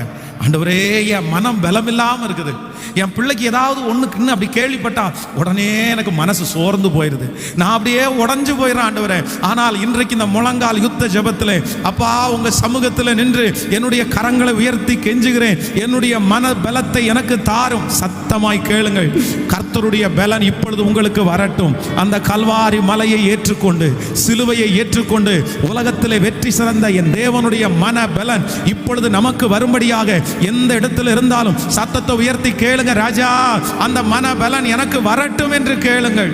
என் பிள்ளை ஒன்று சொன்னா என்னால தாங்க முடியலப்பா, என் மேனேஜர் ஒன்று சொன்னா என்னால தாங்க முடியலப்பா, என்னை சுற்றி இருக்கிற யாராவது ஏதாவது சொன்னா என்னால தாங்க முடியல, ஆனா இப்ப நான் கேட்கிறேன், எனக்கு மன பலன் வேண்டும், எனக்கு மன பலன் வேண்டும் ஆண்டவரே, எனக்கு மனபலன் வேண்டும் ஆண்டவரே. நீர் என்னை கைவிட மாட்டே, புறக்கணிக்க மாட்டே, கஷ்டகாலங்களில் ஓ சத்தத்தை உயர்த்தி, நீர் என்னை கைவிட மாட்டே, புறக்கணிக்க மாட்டே, கஷ்டகாலங்களில் என் கூட இருந்திடுவே. ஆமென். இனி உள்ள இந்த உலகத்துல நம்ம வெற்றி அடைவதற்கு மிக தேவையான ஒன்று என்ன அப்படின்னா, மனபலம் தாங்க தேவை. வேற எல்லாமே இந்த உலகத்துல இப்பொழுது கொஞ்சம் ஈஸியா கிடைக்க ஆரம்பிச்சிருச்சு, அது கிடைச்சிடும். இனி வருகிற நம்முடைய பிள்ளைகளுடைய வாழ்க்கையிலும் அப்படிதான். ரொம்ப தேவையானது என்ன அப்படின்னா, இன்றைக்கும் இந்த ஜெபத்துல நிறைய பேர் உங்களுடைய வாழ்க்கையில எல்லாமே உங்கள்கிட்ட நிறைய இருக்குது. இன்னைக்கு நீங்க சாப்பிட்டீங்களான்னா, நான் சாப்பிட்டேன் பாஸ்டர். நீங்க நல்லா உடுத்துனீங்களான்னு கேட்டா, கண்டிப்பா நான் உடுத்தினேன் பாஸ்டர். இன்னும் போடுறதுக்கு 3 நாள் ட்ரெஸ் இருக்கு எனக்கு, ஆனா எல்லாம் இருக்குது, ஆனா எனக்கு என்ன மட்டும் இல்லை அப்படின்னா, எனக்கு மனசுல பலனே இல்லை பாஸ்டர், என்னால தாங்க முடியல, எனக்கு தாங்கிறதுக்கு பலன் இல்லை. அவங்க ஒரு வார்த்தை சொன்னா நான் சுருண்டுறேன், அவங்க ஒரு திட்டுனா அவ்வளவுதான், என் வாழ்க்கையே வெறுத்து போயிருது. நான் ஏன் வாழணும்? அப்படிப்பட்ட நிறைய கேள்விகள் உங்களுக்குள்ள எழும்புமே. ஆனால் நான் நம்புறேன் அதுக்கு எல்லாத்துக்கும் காரணம் என்ன அப்படின்னா, உங்களுக்குள்ள என்ன இல்லை அப்படின்னா, மனசுல சுத்தமா உங்களுக்கு என்ன இல்லைன்னா பலனே இல்லை. ஆனா வேதம் சொல்லுது, சங்கீதக்காரனாகிய தாவீது அவ்வளோ போராட்டத்திலையும் அவன் மனசு எப்படி இருந்துச்சு அப்படின்னா, இரும்பு மாதிரி இருந்துச்சு. மனபலம் உள்ளவன். அவனை ஒரு நாட்டினுடைய ராஜா துரத்தி கொண்டே வருகிறான். சிங்கங்களுடைய கெபியிலே படுக்கிறான். அந்நிய நாட்டு ராஜாவுக்கு கீழே அடக்கலம் போயிறான். அவனுக்கு அவ்வளவு போராட்டங்கள் வந்தோம், ஆனா எதை மட்டும் அவன் விடல அப்படின்னா, தன்னுடைய மனபலன் மட்டும் குறையவே இல்லை. கோலியாத்திற்கு முன்பாக போய் நிற்கும் போது அந்த கோலியாத்தை ஜெயிக்க பண்ணது அவனுடைய கூழாங்கல் அல்ல, ஆண்டவருடைய பெரிய கிருபை. அதற்கு மேலாக நான் என்ன நம்புறேன் அப்படின்னா, அத்தனை பேர் கோலியாத்தை பார்த்து பயந்து போய் இருக்கும் போது தாவீது மட்டும் அவனுக்கு முன்னாடி மனபலத்தோட, என் கர்த்தர் என் கூட இருக்காரியா, ஒரு நாள் சிங்கத்தினுடைய கைக்கு என்னை தப்புவித்தார், கரடியினுடைய கைக்கு என்னை தப்புவித்தார், இந்த மனுஷன், அதுவும் இந்த விருத்த சேதனம் இல்லாத இந்த பெலிஸ்தியனுடைய கைக்கு கர்த்தர் என்னை தப்புவிக்க மாட்டாரா, நான் போவேன் அப்படின்ற அந்த மனபலம் வேதம் சொல்லுது அங்கே நிற்கிற எல்லாரை விட அவனை மேன்மையாளனாய் மாற்றினது. ஆமென் சொல்லுங்கள். இந்த ஊழியத்தில் ஆண்டவருடைய பிள்ளைகளே, வந்த சோதனை, வந்த மிரட்டல்கள், வந்த பயமுறுத்தல்கள், சத்துருவால் வந்த போராட்டங்கள் சாதாரணமானதே அல்ல. அதான் ஒரு 6 வருடங்களுக்கு முன்பாக பார்த்தீங்கன்னா, ஒரு நாள் ஞாயிற்றுக்கிழமை பிரசங்கத்திற்கு நான் போவேன். அந்த பிரசங்கத்துக்கு காலையில் எழும்பும் போது அவ்வளவு போராட்டம், அவ்வளவு சரீரத்தில் பலவீனம். வீட்டிலிருந்து செவத்தில் கையை வச்சு அப்படியே பிடிச்சிட்டு வாசல்ல வந்து நிற்கிறேன். நான் தான் அன்னைக்கு பிரசங்கம் பண்ணணும். கைத்தாங்களா போறேன். போயிட்டு பலிபீடத்தில் நின்று என் 2 கையையும் பலிபீடத்தில் பிடிச்சி 2.5 மணி நேரம் ஆராதனை முடிகிற வரைக்கும் பலிபீடத்தினுடைய புடியில தான் நான் நின்னேன். ஆனால் பிரசங்கம் பண்ணிட்டு இருக்கிறேன், பாட்டு பாடிட்டு இருக்கிறேன். அப்போ நான் நம்புறேன், இந்த ஊழியத்திற்கு விரோதமாய் எனக்கு வைக்கப்பட்ட முதல் போராட்டம் என்ன அப்படின்னா, என் மனசை கெடுக்கிறதாங்க. என் மனசுல பயத்தை கொடுத்து, மனசுல சோர்வை கொடுத்து. ஆனா ஒவ்வொரு நாளும் ஆண்டவரிடத்துல இன்னைக்கு கூட எப்படி கெஞ்சுறேன் அப்படின்னா, சின்ன வயசா இருந்தாலும் பெரிய வயசா இருந்தாலும் என் மனசுல மட்டும் பலத்தை கொடுங்கப்பா. சத்துருவை நான் ஜெயிப்பேன், போராட்டங்களை நான் ஜெயிப்பேன், எதிரியை நான் ஜெயிப்பேன், பண கஷ்டங்களை நான் ஜெயிப்பேன். என் வாழ்க்கையில எது வந்தாலும் மன பலன் மட்டும் எனக்கு இருக்குமானால் நான் எல்லாவற்றையும் ஜெயிக்க என்னாலே முடியும். அந்த மன பலத்தை கர்த்தர் எனக்கு தரவல்லவரா இருக்கிறார். அதான் யோபு சொல்லும் போது சொல்லுகிறார், அவர் என்னை கொன்று போட்டாலும் அவர் மேல் நம்பிக்கையா இருப்பேன். சோ எவ்வளவு பெரிய மன பலன் பாருங்க. இன்னும் நீங்கள் அப்போஸ்தலனாகிய பவுலை குறித்து வேதத்திலே வாசிப்பீர்களே, ஆனால் வேதம் சொல்லுது, என் சரீரத்திலே ஒரு முள் கொடுக்கப்பட்டிருக்கிறது, அது என்னை குட்டும் சாத்தானுடைய தூதனா இருக்கிறது. அப்படின்னா அவன் சரீரத்துல ஒரு கொடுமையான வியாதி, என்ன வியாதின்னு சொல்லப்படல, அந்த வியாதி அவனை அடிக்கடி கஷ்டப்படுத்துது. அவ்வளவு வியாதியின் மத்தியிலையும் அப்போஸ்தலர் எல்லாரை பார்க்கிலும் முதன்மையானவனாய் பெரிய ஊழியத்தை செய்யறதற்கு காரணம் என்ன அப்படின்னா, உபத்திரவமோ வியாகுலமோ பசியோ பட்டினியோ நிர்வாணமோ நாசமோசமோ இவை ஒன்றும் கிறிஸ்துவின் அன்பை விட்டு என்னை பிரிக்க மாட்டாது என்று நிச்சயத்திருக்கிறேன் என்கிற அந்த மன பலம் தாங்க காரணம். அந்த மன பலம் தான் காரணம். தானியேலை குறித்து வேதம் சொல்லுகிறது, சிங்க கெபிக்குள்ள போடுவோன்னு சொல்லி கையெழுத்து வைக்கப்படுகிறது. கூட வேலை செய்யறவங்க அத்தனை பேரும் உனக்கு நீ 2 நாள் தான் இருக்கு, உனக்கு நீ 1 நாள் தான் இருக்குது அப்படின்னு அவனை மிரட்டிட்டே இருக்கிறாங்க. ஆனா அந்த சிங்க கெபிக்குள்ள போகும்போது தானியேல் பயப்படாததற்கு காரணம், நான் நம்புறேன், ஆண்டவர் கொடுத்த மன பலம் தாங்க காரணம். அக்கினி சூளை 7 மடங்கு அப்படியே பற்றி எரியுது.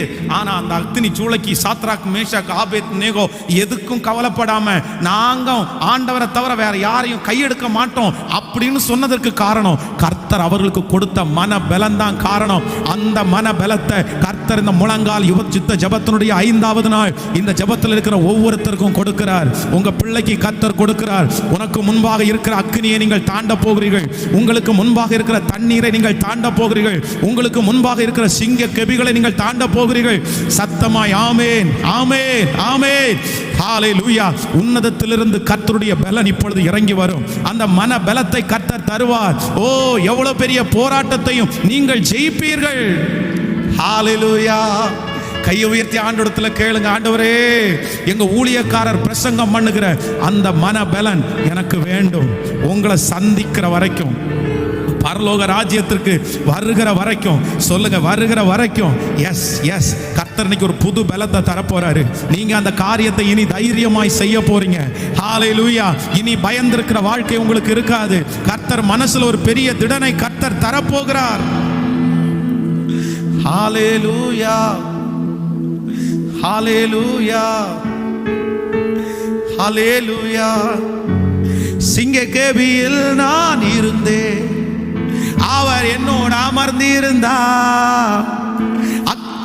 அக்கினியில் நடந்தே பனி துளியாய் என்னை நனைத்தார். சிங்க கேபியில் நான் இருந்தேன், அவர் என்னோடு அமர்ந்திருந்தார்.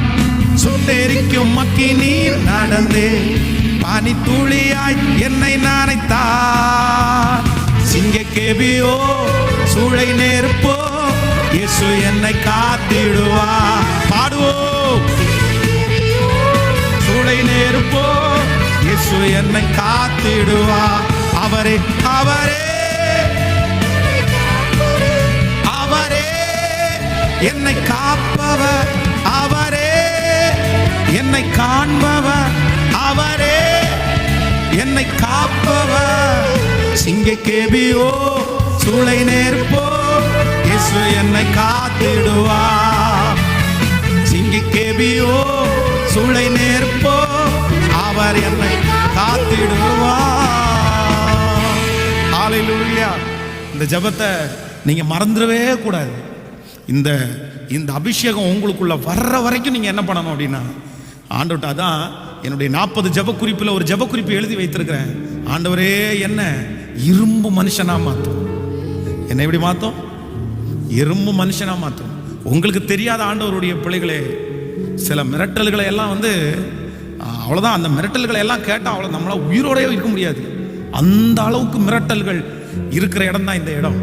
ஆனாலும் அந்த என்னுடைய வாழ்க்கையை பார்த்தா ரொம்ப பயந்தாங்கொள்ளி. ஆனால் நான் நம்புகிறேன், கர்த்தர் என்ன கொடுக்குறாரு அப்படின்னா, அவர் மனபலத்தை கர்த்தர் தர்றாரு. எனக்கு ஒரு பெரிய நம்பிக்கை இருக்குது. இந்த ஜபத்தில் யாரோ ஒருத்தர் மன பலவீனமாக வந்திருக்கலாம். பாஸ்டர், இந்த ஜப குறிப்பு யாருக்கு தேவையோ இல்லை, எனக்கு மட்டும்தான் பாஸ்டர் தேவை. எங்கள் அப்பா இருக்கும்போது நான் ரொம்ப பலனாக இருந்தேன், எங்கள் அம்மா இருக்கும்போது நான் ரொம்ப பலனாக இருந்தேன். ஆனால் அவங்க என்னை விட்டு போனதுலேருந்து எனக்கு பலனே இல்லை பாஸ்டர். என் மனசில் சுத்தமாக பலன் இல்லை. நம்பிக்கையே இல்லாமல் தான் நான் வாழ்கிறேன். ஒவ்வொரு நாளும் பயந்து தான் வாழ்கிறேன். என் எதிர்காலத்தை குறித்து எனக்கு ரொம்ப பயமாக இருக்குது. என் மனசு இப்படியே பயப்பட்டா, நான் இவ்வளோ பலவீனமானவனாக இருந்தா நான் என்ன செய்வேன் அப்படின்ற ஆயிரக்கணக்கான கேள்விகளுக்குள் உங்களுக்குள்ள எழும்பி கொண்டே இருக்கலாம். ஆனால் ஆண்டவருடைய பிள்ளையே, கர்த்தர் மட்டும் உங்களுக்கு மன பலத்தை தருவாரே. ஆனால் எவ்வளோ பெரிய மனிதன் வந்து நின்னாலும் நீங்கள் பயப்படவே மாட்டீங்க, தெரியுமா? ஆமேன். இதற்கு முன்பாக இருந்த பலன் எனக்கு கிடைச்சா கூட பரவாயில்லன்னு நீங்கள் நினைக்கிறீங்க. ஆனால் ஆண்டவர் உங்களுக்கு திரும்ப பலன் கொடுத்தார் அப்படின்னா, இதற்கு முன்னாடி இருந்தது மாதிரி இல்லை, அதை விட பல மடங்கு அதிகமாய். எவ்வளோ பெரிய புயல் வந்தாலும், எவ்வளோ பெரிய மனிதர்கள் வந்தாலும், எவ்வளோ பெரிய பிரச்சனைகள் வந்தாலும் உங்க இருதயம் அசையவே அசையாது. ஓ, நீதிமானுடைய இருதயம் சிங்கத்தை போல தைரியமா இருக்கும், அவனுடைய இருதயம் அசையாது. ஹல்லேலூயா. அப்போ அந்த மனபலத்தை யார் தான் தர முடியும் அப்படின்னா, கர்த்தரே தருவார். கர்த்தரே. இதற்கு டாக்டர்கிட்ட மருந்து இல்லை. யாரும் நமக்கு மருந்து கொடுத்து நம்முடைய மனபலத்தை அதிகப்படுத்த முடியாது. நமக்கு கவுன்சிலிங் கொடுத்து நம்முடைய மனபலத்தை அதிகப்படுத்த முடியாது. என்னை பொறுத்த வரைக்கும் நான் நம்புறேன், மனபலத்தை யார் தான் தர முடியும்னா, கர்த்தர் ஒருத்தர் தாங்க தர முடியும். கடந்த அந்த முழங்கால் யுத்தத்தினுடைய ஜெபத்தினுடைய முதல் நாள் ஒரு வாலிப தம்பி சென்னையிலிருந்து இங்கே வந்தார் இந்த ஜெபத்தில் அட்டன் பண்ணுறதுக்கு. அப்போ அவர் அட்டன் பண்ண வரும்போது அவருடைய மனம் ரொம்ப பலவீனப்பட்டிருந்துச்சு. எனக்கு எல்லாமே இருக்கு பாஸ்டர், ஆனால் மனசில் மட்டும் எனக்கு பலன் இல்லை. எனக்கு இந்த பிரச்சனையெல்லாம் தாங்க முடியுமான்னு அப்படி நான் ரொம்ப ரொம்ப கஷ்டப்படுறேன். இதனால எனக்கு தூக்கம் ரொம்ப டிஸ்டர்ப் ஆகுது. எனக்கு மனசில் சுத்தமாக வாழ்வேன்ற நம்பிக்கை என்னை விட்டு போயிடுச்சு. ஆனால் அந்த முதல் நாள் ஜெபத்திலேயே ஆண்டவர் அந்த வாலிப தம்பியை தொட்டார். கர்த்தரவனை பலப்படுத்தினார். போகும்போது அவன் என்ன சொல்லிட்டு போனான் அப்படின்னா, இப்போ 10 ஆளுடைய பலத்திலேருந்து இங்கே திரும்பி போகிறேன்னு. 10 ஆளுடைய நான் பலவீனப்பட்டு வந்தேன், இப்போ 10 பேருடைய பலன் எனக்கு கிடைச்சிருக்கு ஃபாதர், நான் கண்டிப்பாக ஜெயிப்பேன் அப்படின்னு விசுவாசத்தோட. அந்த பலன் நான் இந்த ஜெபத்தில் அட்டன் பண்ண நமக்கு எல்லாருக்கும் கிடைக்காதா? ஆமேன் சொல்லுங்க. பரிசுத்தவான்களை கர்த்தர் எப்படி தான் வச்சிருந்தாருன்னா, பலத்தோடையே வைத்திருந்தார். ஆமேன். இந்த மன பலத்தை ஒரு தேவனுடைய பிள்ளை அதிகரிக்கிறதுக்கு சில வழிகளை குறித்து வேதம் சொல்லி கொண்டே இருக்கிறது. ஆனால் ஒரு 3 காரியத்தை மட்டும் உங்களோட சொல்லி உங்களுக்காக ஜெபித்து முடிக்க ஆசைப்படுகிறேன். முதலாவதாக நம்பர் 1, முதலாவது எடுத்துக்கொள்ளலாம். நீங்கள் ஜோஷுவாவின் புஸ்தகம் 14ஆம் அதிகாரத்தை எடுத்துக்கொள்ளுங்கள். ஜோஷுவாவின் புஸ்தகம் ஸ்தோத்திரம் 14ஆம் அதிகாரத்திலே 11வது வசனத்தை நம்ம வாசிக்க போகிறோம். ஜோஷுவாவின் புஸ்தகம் 14ஆம் அதிகாரத்திலே 14ஆம் அதிகாரம் 11வது வசனத்திலிருந்து நம்ம வாசிக்கலாமா எல்லாரும்? மோசே என்னை அனுப்புகிற நாளில் எனக்கு இருந்த அந்த பலன் இந்நாள் வரைக்கும் இருக்கிறது. யுத்தத்திற்கு போக்கும் வரத்துமா இருக்கிறதற்கு அப்பொழுது எனக்கு இருந்த பலன் இப்போதும் எனக்கு இருக்கிறது. ஆகையால் கர்த்தர் அந்நாளிலே சொன்ன இந்த மலை நாட்டை எனக்கு தாரும். அங்கே ஏனாக்கியரும் அரணிப்பான பட்டணங்களும் பெரிய பட்டணங்களும் உண்டென்று நீர் அந்நாளிலே கேள்விப்பட்டீரே. கர்த்தர் என்னோடு இருப்பாரானால் கர்த்தர் சொன்னபடி அவர்களை துரத்தி விடுவேன் என்றான். ஆமென். ஆண்டவருடைய பிள்ளைகளே, இங்கே காலேப் என்கிற ஒரு தேவனுடைய மனுஷன், இவன் ஜோஷுவாவை பார்த்து இவர் என்ன சொல்றாரு அப்படின்னு சொன்னா, நீங்க அந்த மலை நாட்டை எனக்கு தருவதற்கு நீங்க பயப்பட வேண்டாம். இந்த ஜோஷுவா ஒவ்வொரு கோத்திரத்தாருக்கும் ஒவ்வொரு ஏரியாவா அவர் பிரிச்சு கொடுத்துட்டே இருக்கிறாரு. ஆனா இந்த காலேப் என்ன பண்றாரு அப்படின்னா, அவர் ஃபர்ஸ்டே கேட்கிறாரு, நீங்க இந்த ஏனாக்கியர் இருக்கிற அந்த மலை நாட்டை எனக்கு பிரிச்சு கொடுத்துருங்க. அதை குறித்து உங்களுக்கு பயம் வேண்டாம். ஐயோ, அன்னைக்கு ஆண்டவர் வாக்கு கொடுக்கும் போது எனக்கு 40 வயசு, இந்த மலை நாட்டை உனக்கு தருவேன், உன்னை நான் உயிரோட காப்பேன்னு சொல்லும் போது எனக்கு 40, ஆனா இன்னைக்கு எனக்கு 85 வயதாகிறது. ஆனா நீங்க ஒன்றும் பயப்படாதீங்க, எனக்கு 40 வயசுல இருந்த அதே பலன் இன்றைக்கும் இருக்கிறது. நான் அழகா அந்த தேசத்துல இருக்கிற ஜாதியை துரத்தி விட்டு அந்த அந்த அந்த ராஜ்யத்தை, அந்த மலை நாட்டை நான் தக்க வச்சுக்குவேன் அப்படின்னு சொல்றாரு. அதே போல அந்த மலை நாட்டு அவருக்கு கொடுக்கப்படுகிறது. ஆண்டவர் அவரை பயன்படுத்துகிறார். அப்போ 40 வயதிலே இருந்த அந்த மனபலன் ஒரு மனுஷனுக்கு 80 வயதுல இருக்குமே. ஆனால் எப்படி ஆண்டவர் எப்படி இந்த பலத்தை வச்சிருந்தாரு? நம்ம நாளுக்கு நாள் பாருங்க, ஒவ்வொரு வயசு தாண்டும் போதும் சிலருக்கு ஒவ்வொரு கஷ்டம் உண்டாகுது. இன்னைக்கு நிறைய பேரை பார்த்தோம் அப்படின்னா, நிறைய பேர் சொல்லுவாங்க, நான்லாம் ஒரு காலத்துல எப்படி இருந்தேன் தெரியுமா, 25 வயசுல என்ன பண்ணிட்டு இருந்தேன் தெரியுமா, 30 வயசுல எவ்வளவு பலசாலி தெரியுமா, எத்தனை காரியத்தை எல்லாம் பண்ணுவேன். ஆனா இப்ப பழையது மாதிரி முடியல, பழையது மாதிரி இப்ப சாப்பிட முடியல, பழையது மாதிரி இப்ப வேலை செய்ய முடியல. ஆனா காலேப் என்ன சொல்றாரு அப்படின்னா, எனக்கு 40 வயசுல இருந்த அதே பலன் இப்பவும் எனக்கு இருக்கு. நீங்க உபாகம புத்தகத்தினுடைய கடைசி அதிகாரத்தை வாசிக்கும் போது வேதம் சொல்லுது, மோசேயை குறித்து சொல்லும் போது, மோசேயினுடைய கண்கள் இருளடையவில்லை, அவன் பலன் குறைந்து போகவில்லை. அப்போ நம்முடைய ஆண்டவர் நினைச்சார் அப்படின்னா, நமக்கு உயிரோடு இருக்கிற நாளெல்லாம், உயிரோடு இருக்கிற வரைக்கும் நமக்கு மனபலத்தை தரதுக்கு கர்த்தரால முடியும். ஆமென் சொல்லுங்க. நான் என்ன நம்புறேன் அப்படின்னா, இந்த மனுஷனுடைய மனபலத்திற்கு என்ன காரணம்? நீங்கள் எண்ணாகமம் புத்தகம் 14ஆம் அதிகாரத்தை எடுத்துக்கொள்ளுங்கள். எண்ணாகமம் 14ஆம் அதிகாரம், நீங்கள் 24வது வசனத்தை வாசிக்கலாமா? 24வது, என்னுடைய தாசனாகிய காலேப் வேறே ஆவியை உடையவனாய் இருந்தபடினாலும், உத்தமமாய் என்னை பின்பற்றி வந்தபடினாலும், அவன் போய் வந்த தேசத்திலே அவனை சேர பண்ணுவேன், அவன் சன்னதியார் அதை சுதந்தரித்துக் கொள்ளுவார்கள். ஆமென் சொல்லுங்கள். என் தாசனாகிய காலேப் வேறே ஆவியை உடையவன். நன்றாய் கவனிங்கள். இந்த மனுஷனுடைய மனபலத்திற்கு என்ன காரணம் அப்படின்னு சொன்னா, இஸ்ரவேல் ஜனங்களிலே 12 பேரை வேவு பார்க்கிறதற்காக மோசே கானான் தேசத்துக்கு அனுப்பி விடுறாரு. அப்ப அனுப்பி விடும்போது அங்க இருக்கிற காரியங்களை எல்லாம் பார்த்து விட்டு 10 பேர் துர்ச்செய்தியை பரப்பி விடுறாங்க.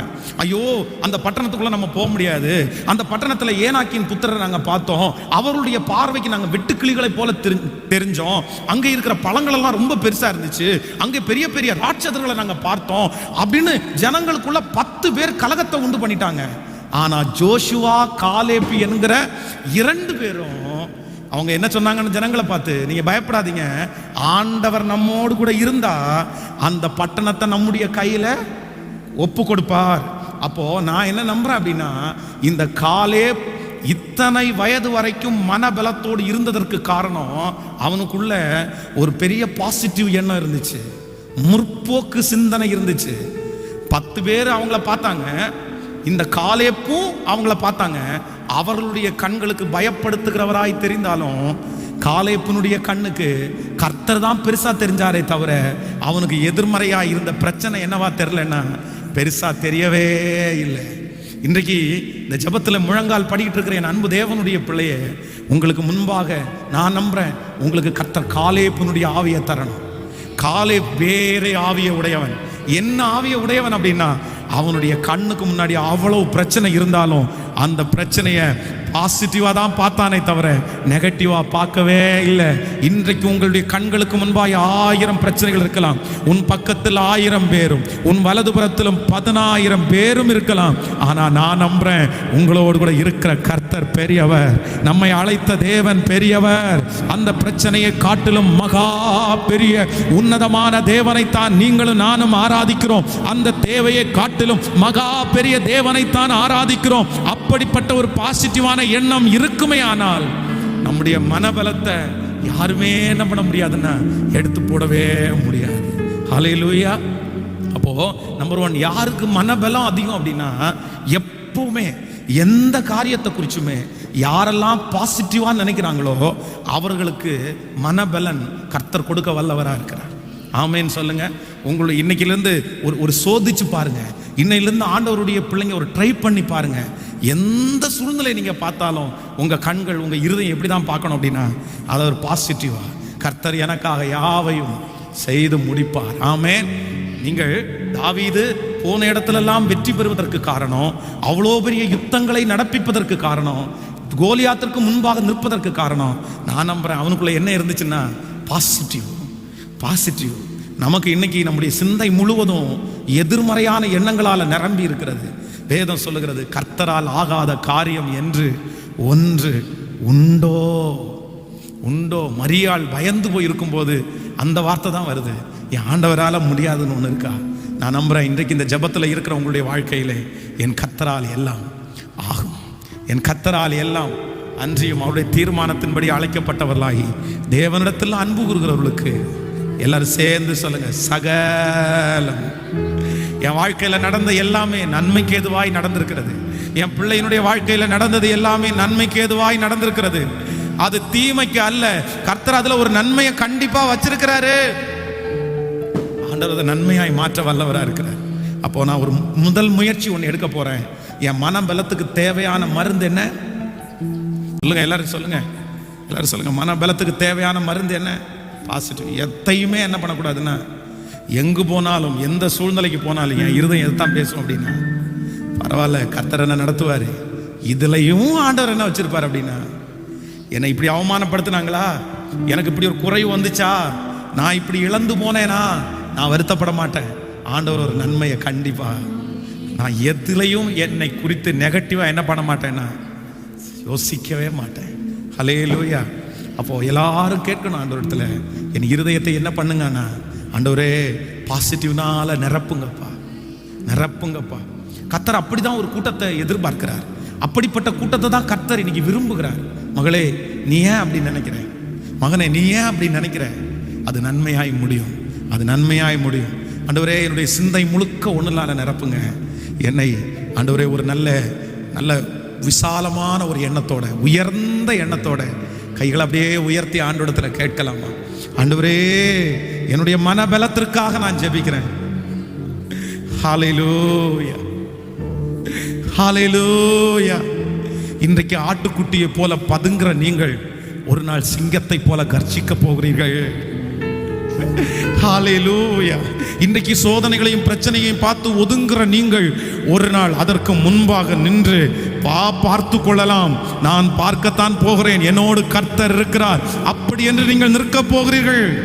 இன்றைக்கு பயமுறுத்தி கொண்டிருக்கிற கடன் பாரம், இன்றைக்கு பயமுறுத்தி கொண்டிருக்கிற அந்த வியாதி, அதற்கு முன்பாக ஒரு நாள் நீங்கள் நின்று என்னை தொட்டுப்பார், என்னை தொட முடியாது, உலகத்தில் இருக்கிறவனை விட எனக்குள்ளே இருக்கிறவர் பெரியவர் என்கிறதை நீங்கள் அதற்கு முன்பாய் சொல்லுகிற நாள் வரும். இந்த முழங்கால் யுத்த ஜெபத்திலே கர்த்தரதை தரப்போகிறார். உங்களுடைய சோர்ந்து போன அந்த மனம் இப்பொழுது பலன் அடைகிறது. ஹல்லேலூயா, ஹல்லேலூயா. தீய காரியத்தை, எதிர்மறையானதை நான் யோசிக்காமல் இருப்பதற்கு ஆண்டவரே எனக்கு கிருபை பாராட்டும் ஆண்டவரே, எனக்கு கிருபை பாராட்டும் ஆண்டவரே. ஹல்லேலூயா.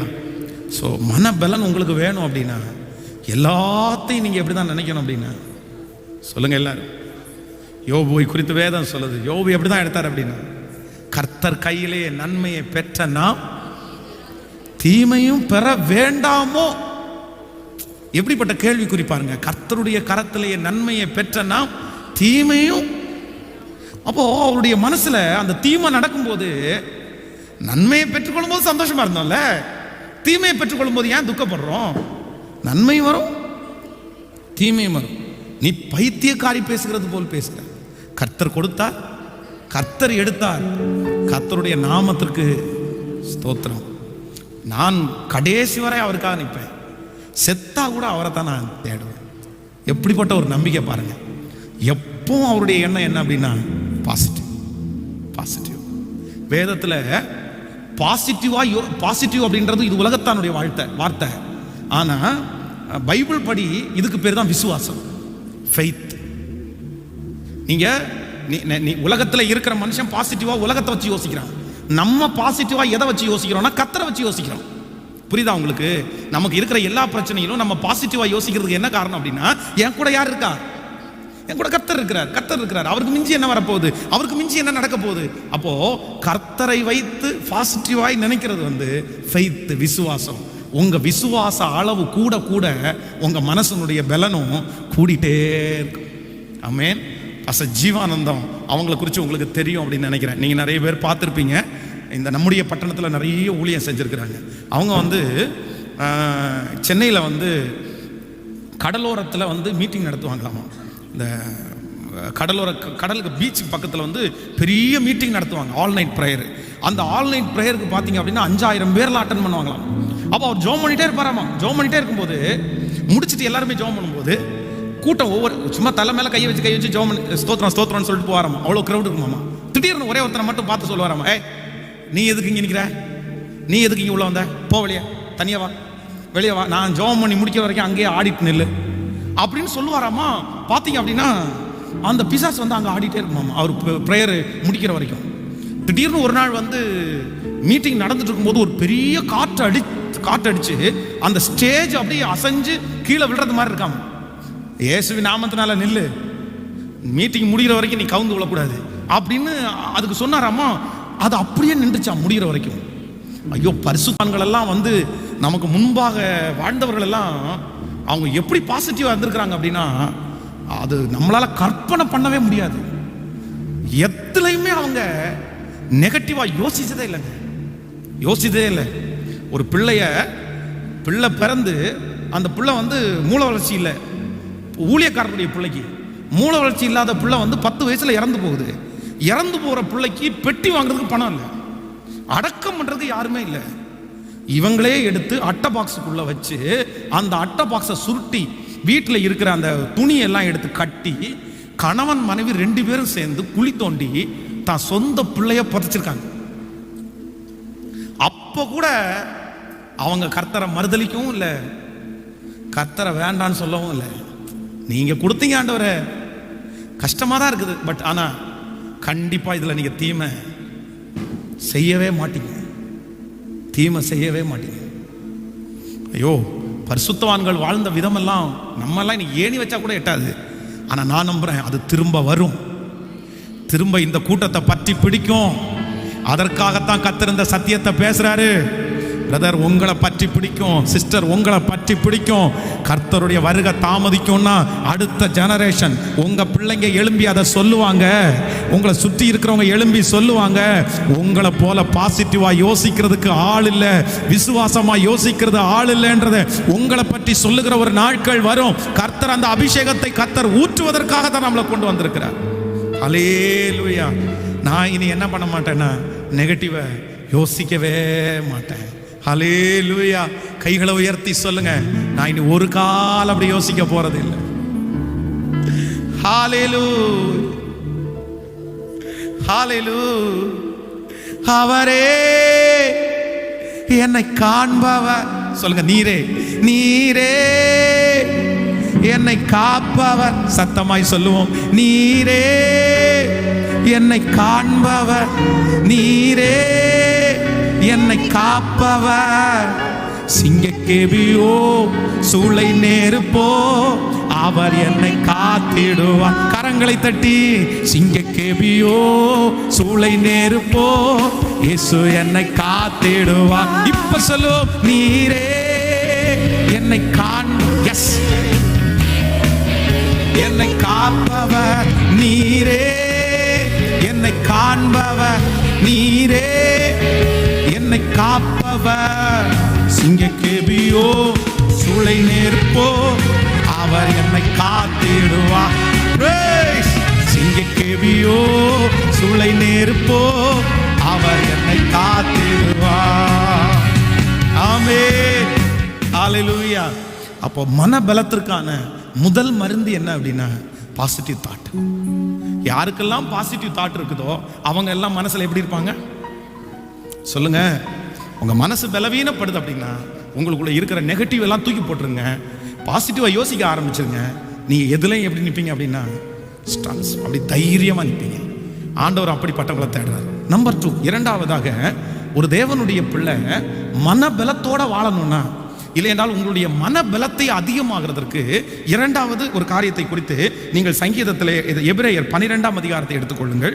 எபிரேயர் 12ஆம் அதிகாரத்திலே 1வது வசனத்தை நம்ம வாசிக்க போகும்போது, எபிரேயர் 12ஆம் அதிகாரம் 1வது வசனம், 309வது பேஜ் நம்பர் 309 புதிய ஏற்பாட்டில் 301. எபிரேயர் 12:1. ஆகையால் மேகம் போன்ற இத்தனை திரளான சாட்சிகள் நம்மை சூழ்ந்து கொண்டிருக்க பாரமான யாவற்றையும் நம்மை சுற்றி நெருங்கி நிற்கிற பாவத்தையும் தள்ளிவிட்டு விசுவாசத்தை துவக்கிறவரும் முடிக்கிறவருமாய் இருக்கிற இயேசுவை நோக்கி நமக்கு நியமித்திருக்கிற ஓட்டத்தில் பொறுமையோடே ஓடக்கடவோம்.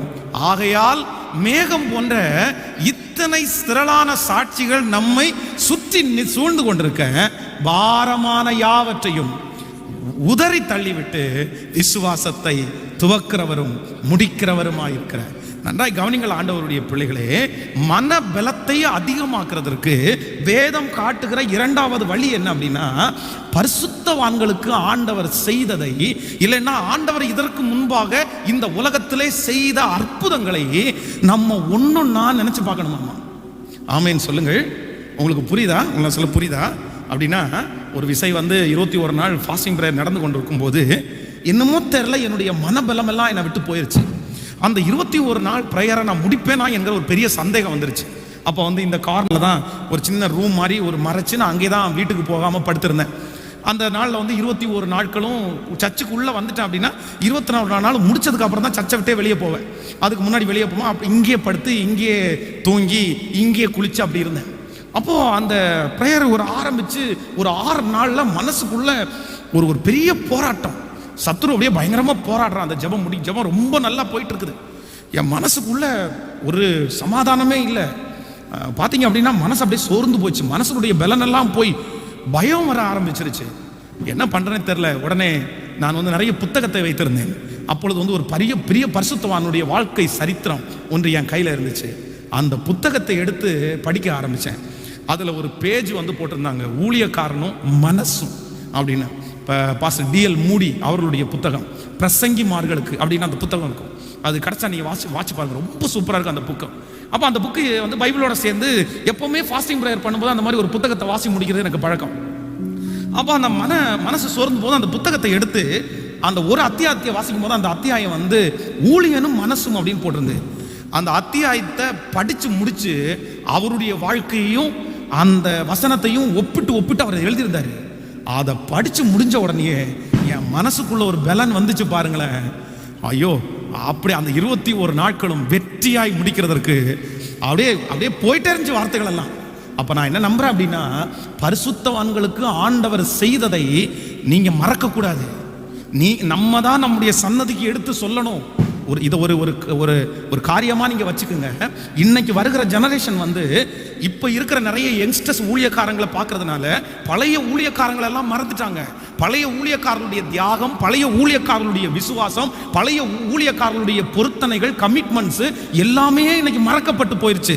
ஆனால் உங்களை அன்போடு கேட்குறேன், உங்கள் பிள்ளைகளுக்கு நீங்கள் இதற்கு முன்பாக வாழ்ந்த பரிசுத்தவான்களுடைய சாட்சிகளை ஒன்றொன்றாய் எடுத்து சொல்லுங்க. அது அவங்களுடைய வாழ்க்கையினுடைய விசுவாசத்திற்கு மிகவும் பிரயோஜனமாக இருக்கும். ஆமேன்னு சொல்லுங்கள். உங்களுக்கு மன பலத்தை கத்த தரணும் அப்படின்னா பரிசுத்தவான்களுடைய வாழ்க்கை சரித்திரத்தை, இதற்கு முன்பாக ஆண்டவர் நடத்தின பரிசுத்தவான்களை நீங்கள் கண்டிப்பாக நினைக்கணும்.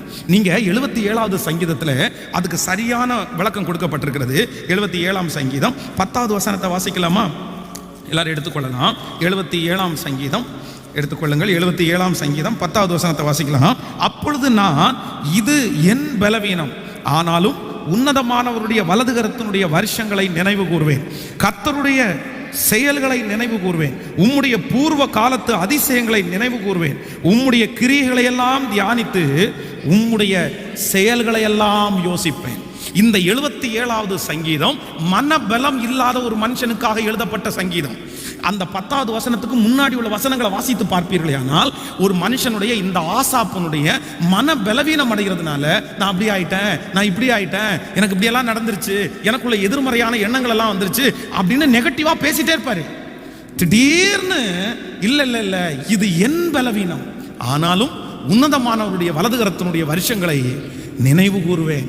முன்னாடி கர்த்தர் செய்தது, பரிசுத்தவான்களுக்கு கர்த்தர் செய்தது, எனக்கு ஆண்டவர் செய்தது, அவருடைய பூர்வ காலத்து அதிசயங்கள் எல்லாவற்றையும் நினைப்பேன்னு சொன்ன உடனே வேதம் சொல்லுது, அந்த மன அழுத்தத்திலிருந்து அவனுக்கு ஒரு பெரிய விடுதலை கிடைச்சிருச்சு.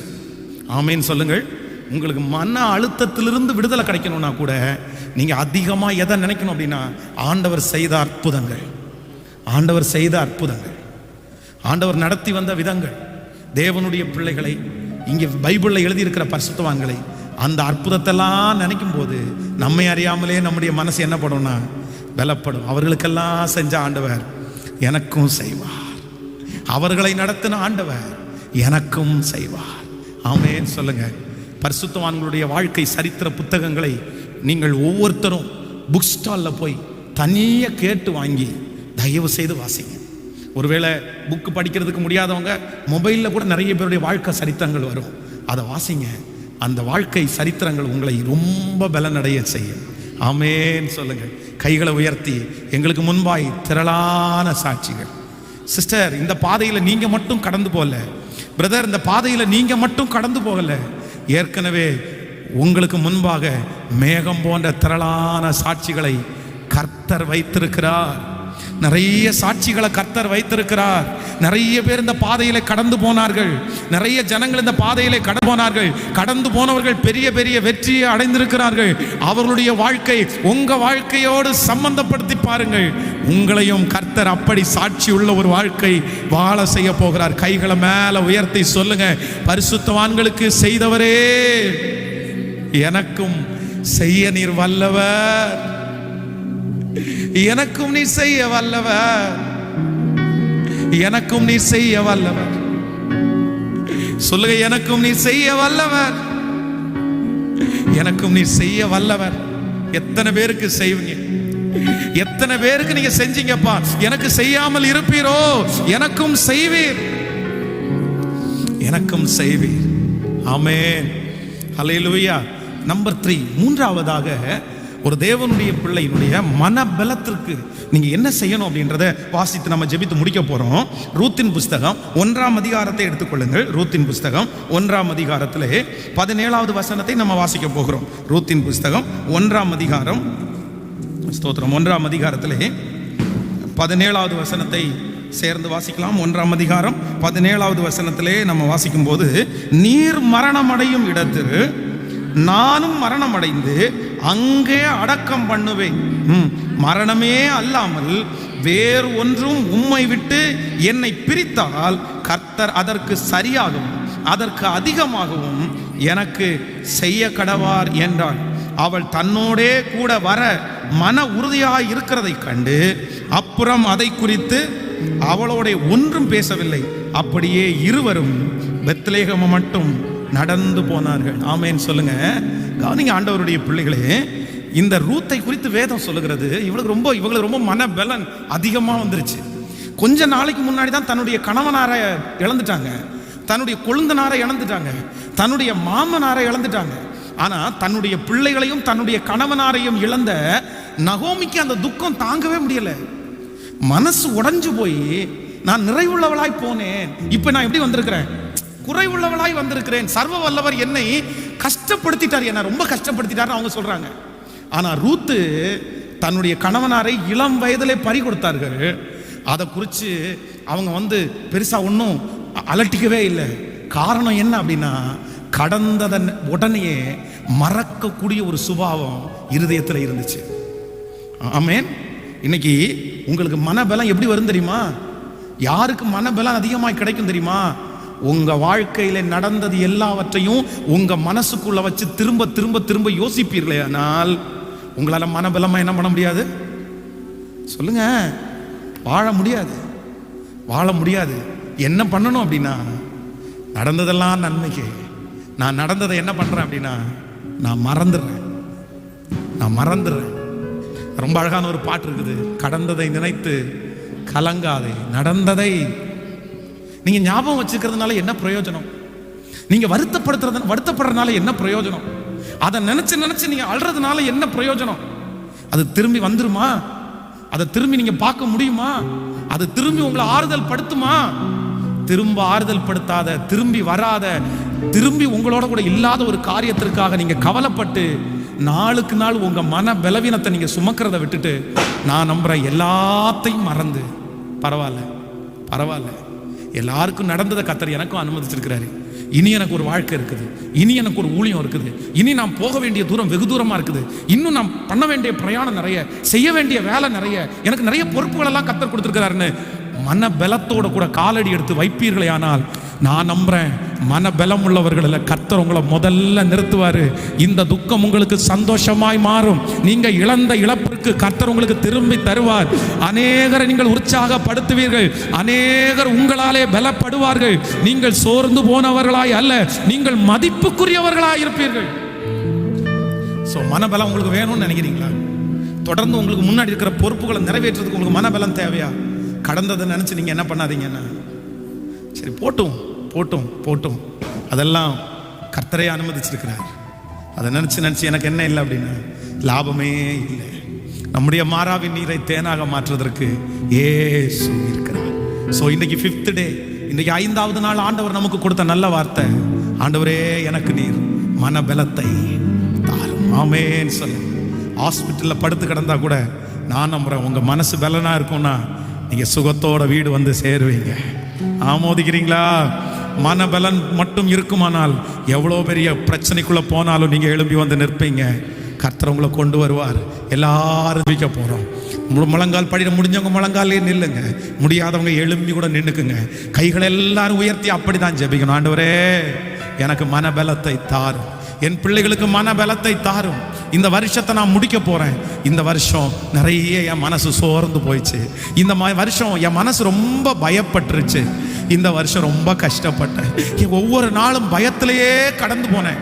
நியூஸ் என் மனசை பயப்படுத்திருச்சு. மனிதனுடைய வார்த்தை என்னை ரொம்ப பயப்படுத்திருச்சு. என் வாழ்க்கையில் நடந்த இழப்பு, இந்த வியாதியினாலே வந்த சஞ்சலம் என்னை ரொம்ப மனசை பயப்படுத்திருச்சு. என் மனசுல பலனே இல்லை. ஆனால் இன்று நான் ஜெபிக்கிறேன், வருகிற ஆண்டு எனக்கு முன்பாக வைக்கப்படுகிறது. வருகிற ஆண்டு பலவீனம் உள்ளவனாய் அல்ல, மனம் பலம் உள்ளவனாய் கைகளை உயர்த்தி ஹல்லேலூயா அந்த பலத்தை தாரும் ஆண்டவரேன்னு சத்தத்தை உயர்த்தி கேளுங்க. நன்றி நன்றி நன்றி நன்றி. கடந்ததை நினைச்சு நான் இனி கலங்க மாட்டேன். நடந்ததை நான் மறந்து விடுவேன். கர்த்தர் எனக்கு ஒரு புதிய காரியத்தை செய்வார். என் கண்கள் அதை காணும். எல்லாரும் ஜெபிங்க. ராஜா எனக்கு மனபலத்தை தாரும். இயேசுவே இயேசுவே. இப்ப அந்த மனபலன் என்னுடைய பிள்ளைகளுக்கு கிடைப்பதாக, ஒவ்வொருவருக்கும் கிடைப்பதாக. ஹல்லேலூயா.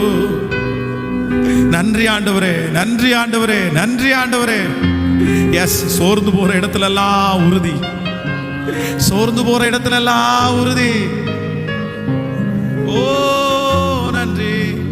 கடந்ததை நினைத்து கலங்காதே, நடந்ததை மறந்து விடு. கடந்ததை நினைத்து கலங்காதே, கரங்களை தட்டி நடந்ததை மறந்து விடு. கர்த்தர் புதிய செய்திடுவார், இன்றே நீ காண்பார். சொல்லு. இன்றே நீ காண்பார், இன்றே நீ காண்பார். கட்டவிழ்க்கப்படட்டும், உங்க அதிசயம் கட்டவிழ்க்கப்படட்டும். கலங்கிடவே கலங்கிடவே வேண்டாம். சொல்லு. ஓ கலங்கிடவே வேண்டாம். நம் இயேசு கைவிட மாட்டார், எங்கள் இயேசு கைவிட மாட்டார். சொல்லுங்க. திராணிக்கு மேலாக சோதிக்கப்பட அவர் ஒரு நாள் விட மாட்டார். திராணிக்கு மேலாக சோதிக்கப்பட அவர் ஒரு நாள் விட மாட்டார். தாங்கிடும் பலன் தருவார், தப்பி செல்ல. ஓ தாங்கிடும் பலன் தருவார், தப்பி செல்ல வழி செய்வார். நான் தப்பி செல்ல, ஓ நான் தப்பி செல்ல. இப்ப சொல்லு. கலங்கிடவே வேண்டாம், கலங்கிடவே. சத்தத்தை உயர்த்தி அவருடைய அக்கினி, அவருடைய புது பலன் உன்னதத்திலிருந்து ஆவி ஆவி ஊற்றப்படும். அப்பொழுது பலவீனமான சரீரங்கள் பலனடையும், பலவீனமான மனசு பலனடையும். பரிசுத்த ஆவியானவர் உங்களிடத்தில் வரும்போது நீங்கள் பலனடைந்து யூதேயாவிலும் சமாரியாவிலும் உலகத்தின் முடிவு பரியந்தம் எனக்கு சாட்சிகளாய் விளங்கி. அக்கினி அக்கினி கரங்களை தட்டி அந்த அபிஷேகத்திற்காய் கெஞ்சு, அந்த அபிஷேகத்திற்காய் கேட்போம். உன்னதத்திலிருந்து ஹல்லேலூயா ஆராதிக்கிற இடங்களில் இறங்கி வரட்டும். வல்லமை வல்லமை ஜீசஸ். ரத்தரம் கனரா ஷௌகுரா ரித்தரலோரம் கனரா லித்தரலோரோ. ஓ நல்லதோர் போராட்டம் போராடு, விசுவாஸ் காத்து கொள்வோ. நல்லதோர் போராட்டம் போராடு, விசுவாசம். ஓ நீதின் கிரீடம் நேசர் வருகை தந்திடுவா. நீதின் நமக்கு உண்டு தந்திடுவா. என் நேசர் வருகை தந்திடுவா, என் நேசர் வருகை தந்திடுவா. கலங்கிடவே வேண்டாம். Glory to God. கலங்கிடவே வேண்டாம். என் இயேசு கைவிட மாட்டான், இயேசு கைவிட மாட்டான். ஓ எங்கள் இயேசு கைவிட மாட்டான். தலரம் கரமோ ஷௌகரவ ரித்தரம் கொலோராத்தே நராலா ஷௌகரோதோரோலா. அந்த மனபலன், அந்த மனபலன், அந்த மனபலன், ஓடக்கூடிய மனபலன், ஊழியம் செய்யக்கூடிய மனபலன். ஜீசஸ் கைவிட மாட்டா எங்கள் இயேசு, எங்கள் இயேசு. தள்ளாடுகிற முழங்கால்களை உறுதிப்படுத்துகிற கர்த்தர், நொறுங்குண்டவர்களுடைய காயங்களை எல்லாம் கட்டுகிற தேவன். 5வது நாள் வாக்கு கொடுக்கிறார், இல்ல திரும்ப நான் உன்னை பலப்படுத்துவேன், திரும்ப நான் உன்னை பலப்படுத்துவேன். எஸ், அசைந்து கொண்டிருக்கிறேன். பலனே இல்லாத பயந்து கொண்டு வாழ்றேன். என் வாழ்க்கை இனி இப்படிதான் இருக்குமா அப்படின்னு கேள்விக்குறியோட இருக்கிற ஒவ்வொருத்தரை பார்த்தும் என் அப்பா வாக்கு கொடுக்கிறாரு. இல்ல, இளைஞர்கள் இடைத்தடைந்து சோர்ந்து போனாலும், வாலிபர்கள் இடறி விழுந்தாலும், கர்த்தருக்கு காத்திருக்கிறவர்களுக்கோ புது பலன் அடைந்து கழுகுகளை போல செட்டைகளை அடித்து உயரே எழும்புவார்கள். அவர்கள் ஓடினாலும் இளைப்படையார்கள், நடந்தாலும் சோர்ந்து போவார்கள். இந்த 21 நாள் கர்த்தர் உங்களை காத்திருக்க பண்றாருல்ல, சாதாரணமா இல்ல. இந்த ஜபத்தை சும்மா நீங்க கலந்துக்கல. இந்த தேசத்துல கோடிக்கணக்கான ஜனங்கள் இருக்காங்க. ஆனா உங்களை மட்டும் கர்த்தர் ஸ்பெஷலா தெரிஞ்சிட்டு இந்த பிரேயர்ல அட்டெண்ட் பண்ண உதவி செய்யறாரு. அவருக்கு ஒரு நோக்கம் இருக்குது, உங்களை குறிச்சு ஒரு திட்டம் இருக்குது. கர்த்தர் உங்களை குறிச்சு ஒண்ணு நினைச்சிருக்கிறாரு. ஹல்லேலூயா, ஹல்லேலூயா. ஒரு ஜெப குறிப்புக்காக ஜெபித்து முடிக்க போறோம். இந்த கோயம்புத்தூர் பட்டணத்துல ஒரு மகா பெரிய தேவாலயத்தை கட்டி எழுப்பணும். அதுல உங்க கால்களும் உங்க பிள்ளைகளுடைய கால்களும் பதியணும். இது கொடுமையான பட்டணமாய் நிறைய மாறிக்கொண்டே இருக்கிறது. பிசாசு தனக்கு கொஞ்ச காலம் உண்டுன்னு சொல்லி நிறைய பேரை வஞ்சிக்கிறான்.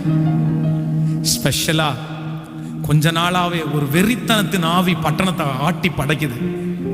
யார்கிட்ட பார்த்தாலும் கத்தி, யார்கிட்ட பார்த்தாலும் அடிதடி. வாலிபர்கள், காலேஜ் படிக்கிறவங்க, ஸ்கூல் படிக்கிற பிள்ளைங்களுடைய கையிலெல்லாம் கத்தி. இவங்களெல்லாம் யார் மீட்டெடுப்பா? அதுவும் ஸ்பெஷலா நம்ம சர்ச்சு இருக்கிற இந்த இடத்துக்கு பக்கத்தில் அப்படிதான் நடக்குது. நான் நம்புறேன் இந்த பட்டணத்தில் ஒரு பெரிய திருச்சபையை கர்த்தருக்காக கட்டணும். அதுல அப்படிப்பட்ட வாலிபர்கள் வரணும். அந்த வாலிபர்களை கர்த்தர் தொடணும். இன்னைக்கு கத்தி எடுக்கிற கை நாளைக்கு பைபிள் தூக்கணும். வேதத்தை தூக்கி தெரு தெருவா பிரசங்கம் பண்ணணும். வேதத்தை தூக்கி ஏசப்பாவுடைய நாமத்தை உயர்த்தணும். அதற்கு ஒரு ஆலயத்தை கட்டுறதற்கு கர்த்தர் நம்மளை நம்பணும். அதனுடைய தேவைகளை கர்த்தர் சந்திக்கணும். அதனுடைய பணம் தேவையை கர்த்தர் சந்திக்கணும். எல்லாருடைய கைகளை உயர்த்தி இயேசுவே எங்களுக்கு இறங்கும். இது இன்னொருத்தருடைய சர்ச்சில், இது கர்த்தருடைய திருச்சபை. இந்த சத்தத்தை கேட்கிறவங்க எந்த ஊர்ல இருந்தாலும் எந்த நாட்டில் இருந்தாலும் இது கர்த்தருடைய சபையா நினைச்சு ஜெபம் பண்ணுங்க. இதுல வர்ற ஒவ்வொரு ஆத்துமாவுக்கும் ஆண்டவர் ஆசீர்வாதத்தை உங்களுக்கு தருவாரு. இரக்கம் செய்யும் அப்பா. இந்த டிசம்பருக்குள்ள நாங்க ஒரு பெரிய தொகையை கட்ட வேண்டியது இருக்குது. இதற்காக உதவி செய்கிற ஒவ்வொரு பிள்ளைகளையும் ஆசீர்வச்சிருங்கப்பா.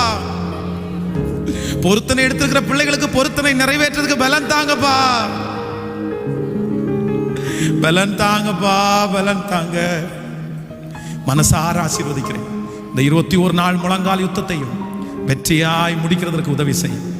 இதை பார்த்து கொண்டிருக்கிற கேட்டு கொண்டிருக்கிறவர்கள் தூர தேசங்களில் தூர இடங்களில் இருந்தாலும் இந்த ஆலயத்தில் இருக்கிற அதே மகிமை, இப்ப எங்களை எல்லாரையும் அபிஷேகிச்ச அதே அபிஷேகம் இந்த பிள்ளைகளையும் அபிஷேகிக்கட்டும் அப்பா. உங்க பாதத்தை முத்தம் செய்கிறோம். இயேசுவின் மூலம் ஜெபம் எடுக்கிறோம் நல்ல பிதாவே.